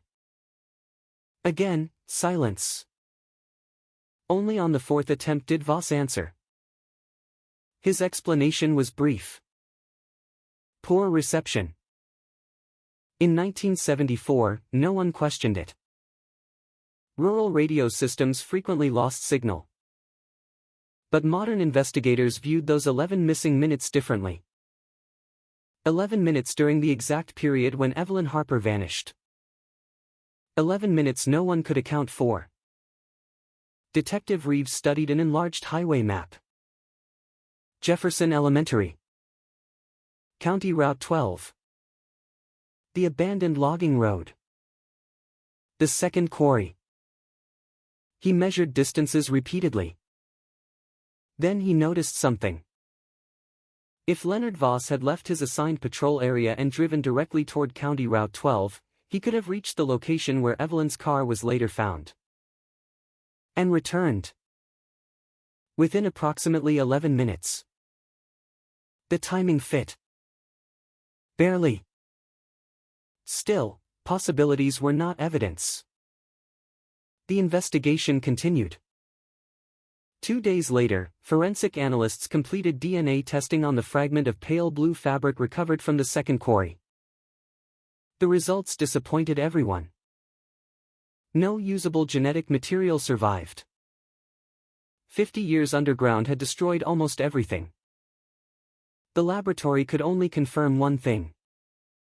The fabric had been manufactured during the early 1970s. Thousands of dresses used identical material. It could not be linked specifically to Evelyn Harper. Another lead appeared to fade. Then an unexpected witness emerged. Margaret Ellis was 87 years old. She lived in a nursing home nearly 70 miles away. Her granddaughter had seen television coverage of the reopened investigation and contacted detectives. Margaret insisted she remembered something from October 1974. something she had never told police. Sheriff Ortiz visited her personally. Age had weakened Margaret's body. It had not dulled her memory. "I didn't think it mattered," she whispered. "What didn't matter?" "The truck." Ortiz leaned forward. "What truck?" Margaret closed her eyes for several seconds. "I couldn't sleep that night." She explained that her farmhouse overlooked a section of County Route 12.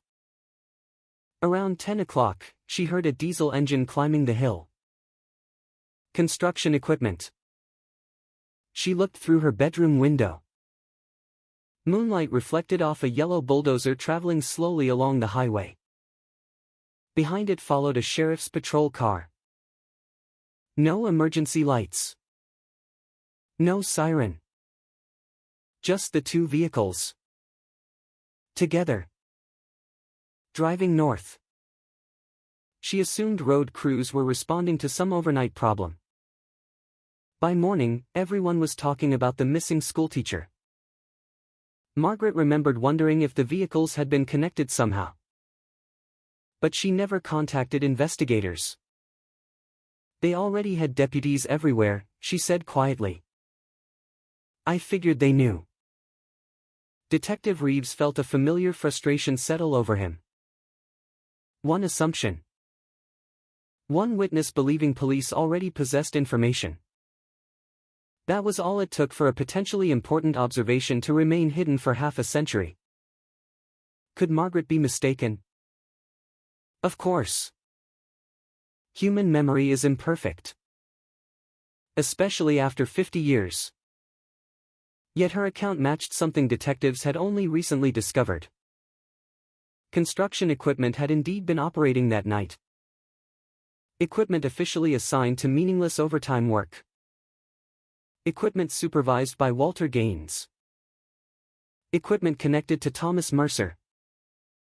And now, perhaps, accompanied by Deputy Leonard Voss. The pieces still refused to form a complete picture. But they were beginning to fit together. Late that evening, another development arrived from the forensic laboratory. This one had nothing to do with Evelyn Harper.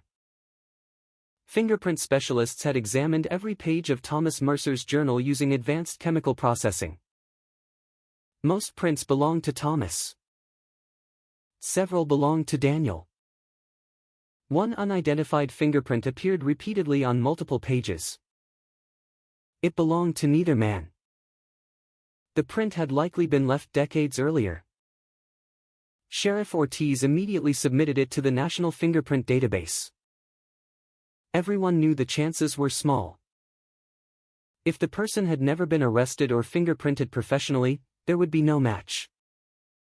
The computer searched anyway. Hours passed. At 2:14 the following morning, the terminal emitted a quiet electronic tone. Match found. The fingerprint belonged to Leonard Voss. Not because he had been arrested. Because every law enforcement officer's fingerprints had been recorded during academy training. The room fell silent. Voss's fingerprint appeared on a journal hidden in Thomas Mercer's attic for 50 years.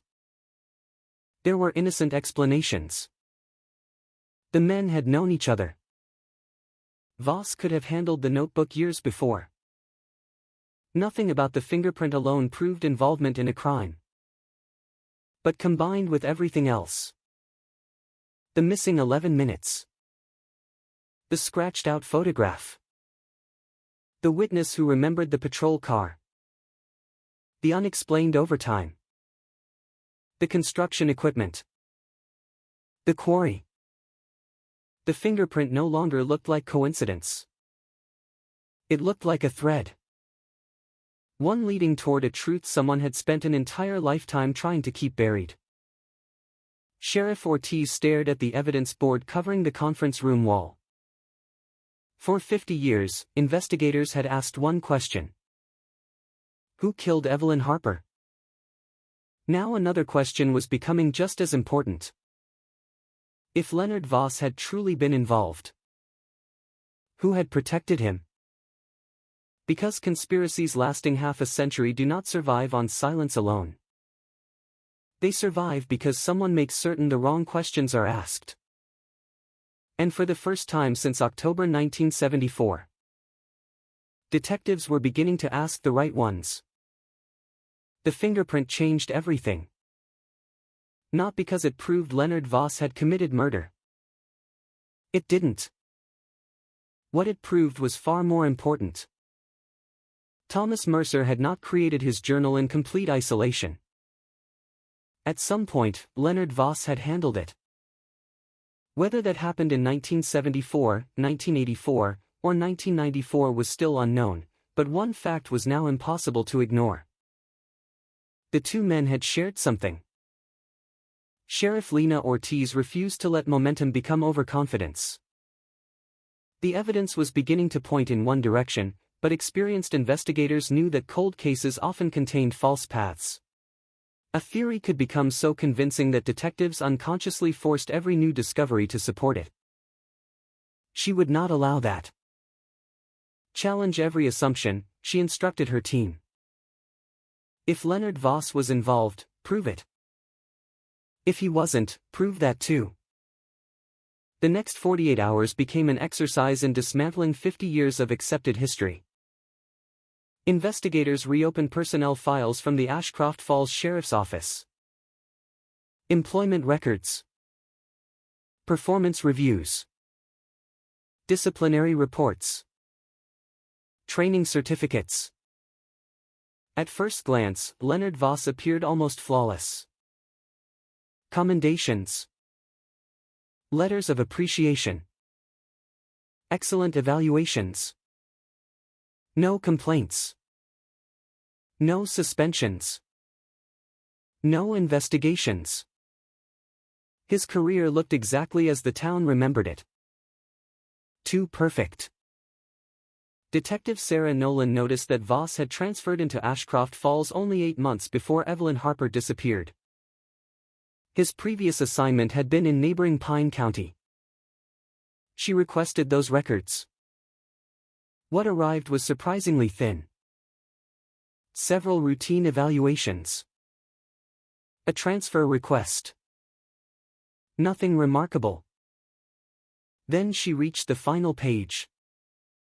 A memorandum. 3 paragraphs long. The last sentence caught her attention. Deputy Voss demonstrates exceptional initiative but occasionally exercises independent judgment without supervisory approval. The wording was polite. Almost bureaucratic. Yet experienced officers understood what it often meant. Voss had a habit of acting alone. Meanwhile, Detective Malcolm Reeves focused on Thomas Mercer's final years. Neighbors described an increasingly isolated man. After retiring from construction, Thomas rarely attended community events. He stopped hunting. Stopped fishing. Stopped visiting friends. Several people mentioned recurring nightmares. One neighbor recalled hearing Thomas shouting in his sleep. Another remembered seeing him sitting alone outside his workshop before sunrise, staring toward the forest without speaking. No one thought much of it at the time. People carried private burdens. Thomas Mercer simply seemed like another aging widower struggling with loneliness. Now those memories acquired a different meaning. Daniel Mercer continued helping investigators. Each interview appeared to exhaust him a little more. He answered every question willingly. His father had never been affectionate. Never openly cruel either. Just distant. Quiet. As though part of him had remained somewhere else his entire life. Daniel remembered one incident from childhood that suddenly seemed important. He had been 12. Cleaning the garage. He discovered a faded newspaper clipping about Evelyn Harper tucked inside an old toolbox. When he asked why his father had kept it, Thomas immediately snatched it away. Some things aren't meant to be remembered. At the time, Daniel assumed his father disliked old tragedies. Now he wondered whether Thomas had been speaking about himself. The investigation soon produced another unexpected discovery. Financial records showed that 2 months after Evelyn disappeared, Walter Gaines received a cash payment far larger than his annual salary would normally allow. The source was difficult to trace.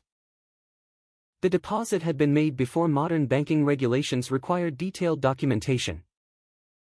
Still, detectives located one surviving ledger from the county bank. The money came from a certified cashier's check. Purchased anonymously. Large enough to purchase a new house outright. Walter instead used it to pay off debts accumulated over several years. He never explained where the money came from. Detectives now had another mystery. Why would a construction foreman suddenly receive an unexplained sum shortly after the disappearance of Evelyn Harper? Bribe? Inheritance? Business transaction? Without supporting evidence, every explanation remained speculation. Then another surprise arrived. During the digital restoration of photographs recovered from Thomas Mercer's attic, forensic imaging specialists noticed something hidden in the background of one faded image. A vehicle. Barely visible between 2 pine trees. Not the bulldozer. Not Thomas's truck. A dark-colored sedan. Magnification revealed part of the license plate. Only 3 characters remained readable. 6. K. Ordinarily, that would have meant nothing. Except Detective Nolan had already reviewed archived patrol vehicle assignments from 1974. Leonard Voss's patrol car carried registration 6K2. The room grew quiet. Again, the discovery proved nothing on its own. Officers and construction crews often crossed paths. Yet another coincidence had attached itself to the same names. Another thread. Another connection. Another question. Sheriff Ortiz ordered a complete reconstruction of October 18, 1974. Every confirmed movement. Every witness. Every document. A timeline stretched nearly 30 feet across the conference room wall. Colored strings connected photographs, reports, maps, and interviews. At 9:17 p.m., Evelyn left the school. At approximately 9:25, she turned onto County Route 12. Around 9:30, Deputy Voss stopped answering radio calls. Construction equipment began undocumented nighttime operations. By early Sunday morning, Evelyn's abandoned Ford Maverick appeared on the logging road. The sequence suggested coordination. Not certainty. Coordination. One question refused to disappear. If multiple people had participated, who planned it? Thomas's journal described panic, fear, regret. Nothing about it suggested planning. Walter Gaines appeared connected through machinery. Leonard Voss through law enforcement. But neither role necessarily identified the person directing events. Someone else could still exist. Someone whose face Thomas had deliberately scratched from the photograph. Or perhaps the scratched-out face was never meant to conceal identity. Perhaps it was meant to conceal betrayal. Late Friday evening, Sheriff Ortiz received a telephone call from the State Forensic Laboratory. Another examination of the journal had revealed microscopic traces trapped within the book's spine. Not blood. Not hair. Plant material. Pollen. Thousands of grains. Botanical analysis identified an uncommon wild orchid species native to only one location in Ashcroft County. Hollow Cedar Preserve. a protected woodland nearly 15 miles east of the quarry. The significance was immediate. Thomas Mercer had either written portions of the journal there or carried it there. Investigators obtained search warrants before sunrise. Unlike the abandoned quarry, Hollow Cedar Preserve had remained largely untouched since the 1970s. Dense forest, steep ravines, miles of forgotten trails. If someone wished to hide evidence, there were few better places. Search teams spread across the preserve with metal detectors, cadaver dogs, drones, and archaeological specialists. The first day produced nothing. The second uncovered only discarded camping equipment. On the morning of the third day, one of the cadaver dogs stopped beside the crumbling foundation of an abandoned ranger cabin. The animal refused to move. It barked once, then began digging. Officers rushed forward. Within minutes, investigators uncovered a rusted coffee tin buried barely 18 inches beneath the soil. Inside lay dozens of folded papers sealed inside waxed cloth. The documents were remarkably well preserved. Every page contained handwritten notes, dates, initials, license plate numbers, times, observations. Not a diary. A surveillance log. The first entry was dated October 3, 1974. 2 weeks before Evelyn Harper disappeared. Sheriff Ortiz unfolded the final page with trembling hands. One sentence had been written in darker ink than all the others. She knows. It has to happen Friday. No signature. No explanation. No names. Only those 6 words. For the first time in 50 years, investigators had evidence suggesting Evelyn Harper's disappearance may not have been spontaneous. Someone had been watching her. Planning. Waiting. And whatever secret Evelyn had discovered, someone believed it was important enough to kill 4. The sentence changed the investigation more than any piece of physical evidence had. She knows. It has to happen Friday. 6 words. No signature. No explanation. No name. Yet every detective in the room reached the same conclusion almost simultaneously. Evelyn Harper had not become a victim by chance. Someone had been watching her. Waiting. Preparing. Sheriff Lena Ortiz pinned the final page from the surveillance log onto the evidence board without saying a word. Around it hung dozens of photographs collected over the previous weeks: Thomas Mercer, Walter Gaines, Leonard Voss, the scratched Polaroid, the hidden journal, the quarry, the abandoned Ford Maverick. For 50 years the investigation had revolved around one question. Who killed Evelyn Harper? Now another question moved to the center. What had Evelyn discovered? If she had learned something dangerous, then her disappearance had not begun on the highway. It had begun days, or perhaps weeks, earlier. Detective Sarah Nolan returned to Jefferson Elementary with a fresh set of eyes. The original building had been converted into a public library years ago, but thousands of school records had survived in climate-controlled storage beneath the county archives. Attendance books. Faculty meeting minutes. Payroll files. Maintenance reports. Old yearbooks. Most investigators searching for a murderer would overlook school paperwork. Nolan did not. People often leave traces of themselves in ordinary routines. She spent 2 full days reading documents no one had touched in decades.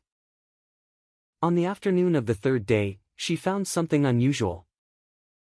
A handwritten note attached to the minutes of a faculty meeting held 9 days before Evelyn disappeared. It was unsigned.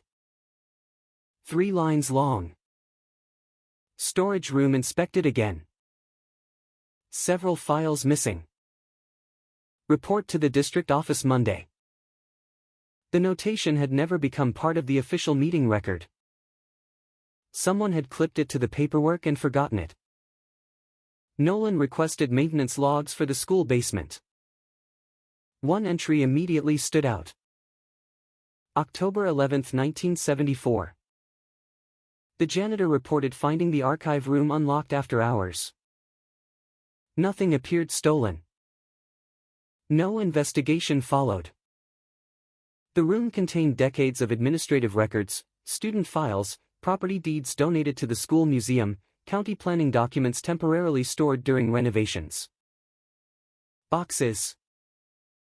Thousands of boxes. Most forgotten. But what if Evelyn had opened the wrong one? Meanwhile, Detective Malcolm Reeves pursued another path. He wanted to understand Leonard Voss before 1974. Not the respected deputy remembered by Ashcroft Falls.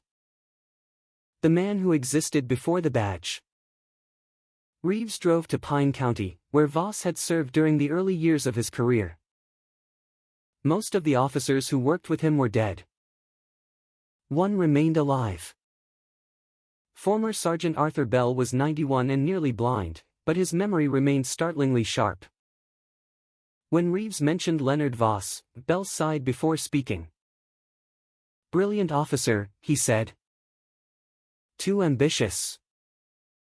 "What do you mean?" "He always wanted to be first." Bell described a deputy who solved cases quickly, earned praise easily, and disliked being questioned. He believed the rules slowed him down. Was he ever investigated? Bell hesitated. Officially? No. Unofficially? There were rumors. What kind of rumors? Bell leaned back. Evidence appeared when Leonard needed it. Reeves remained silent.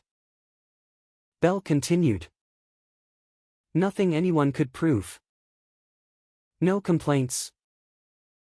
They disappeared. The answer lingered in the room.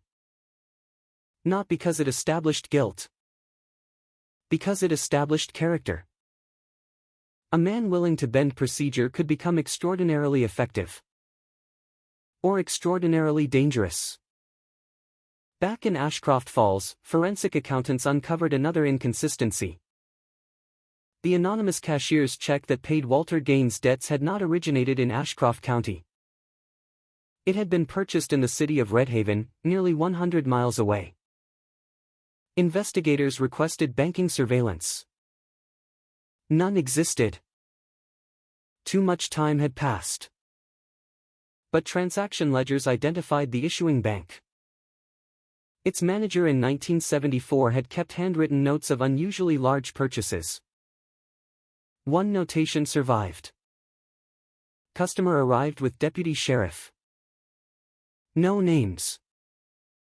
Just that sentence. Another coincidence. Or another thread. Sheriff Ortiz refused to use the word coincidence anymore. By the fourth week of the reopened investigation, too many unrelated discoveries pointed toward the same small circle of people. Thomas Mercer. Walter Gaines. Leonard Voss. And still. Someone else. The scratched face in the Polaroid continued to trouble everyone. Digital analysts enlarged the damaged image again using newer reconstruction software. This time they ignored the missing face. Instead, they examined clothing. The unidentified man wore a heavy canvas work jacket. Across the left breast pocket sat a rectangular patch. Almost invisible. Image enhancement sharpened the outline. Only 2 letters became readable. RC. Detective Nolan frowned. Road construction. River County. Rail crew. Hours later she found the answer in an old county procurement catalog. The patch belonged to Ridgeway Construction, the private contractor responsible for expanding County Route 12 during the autumn of 1974. Thomas Mercer worked there. Walter Gaines supervised there. But employment records listed one more senior employee. Project manager. Richard Calloway.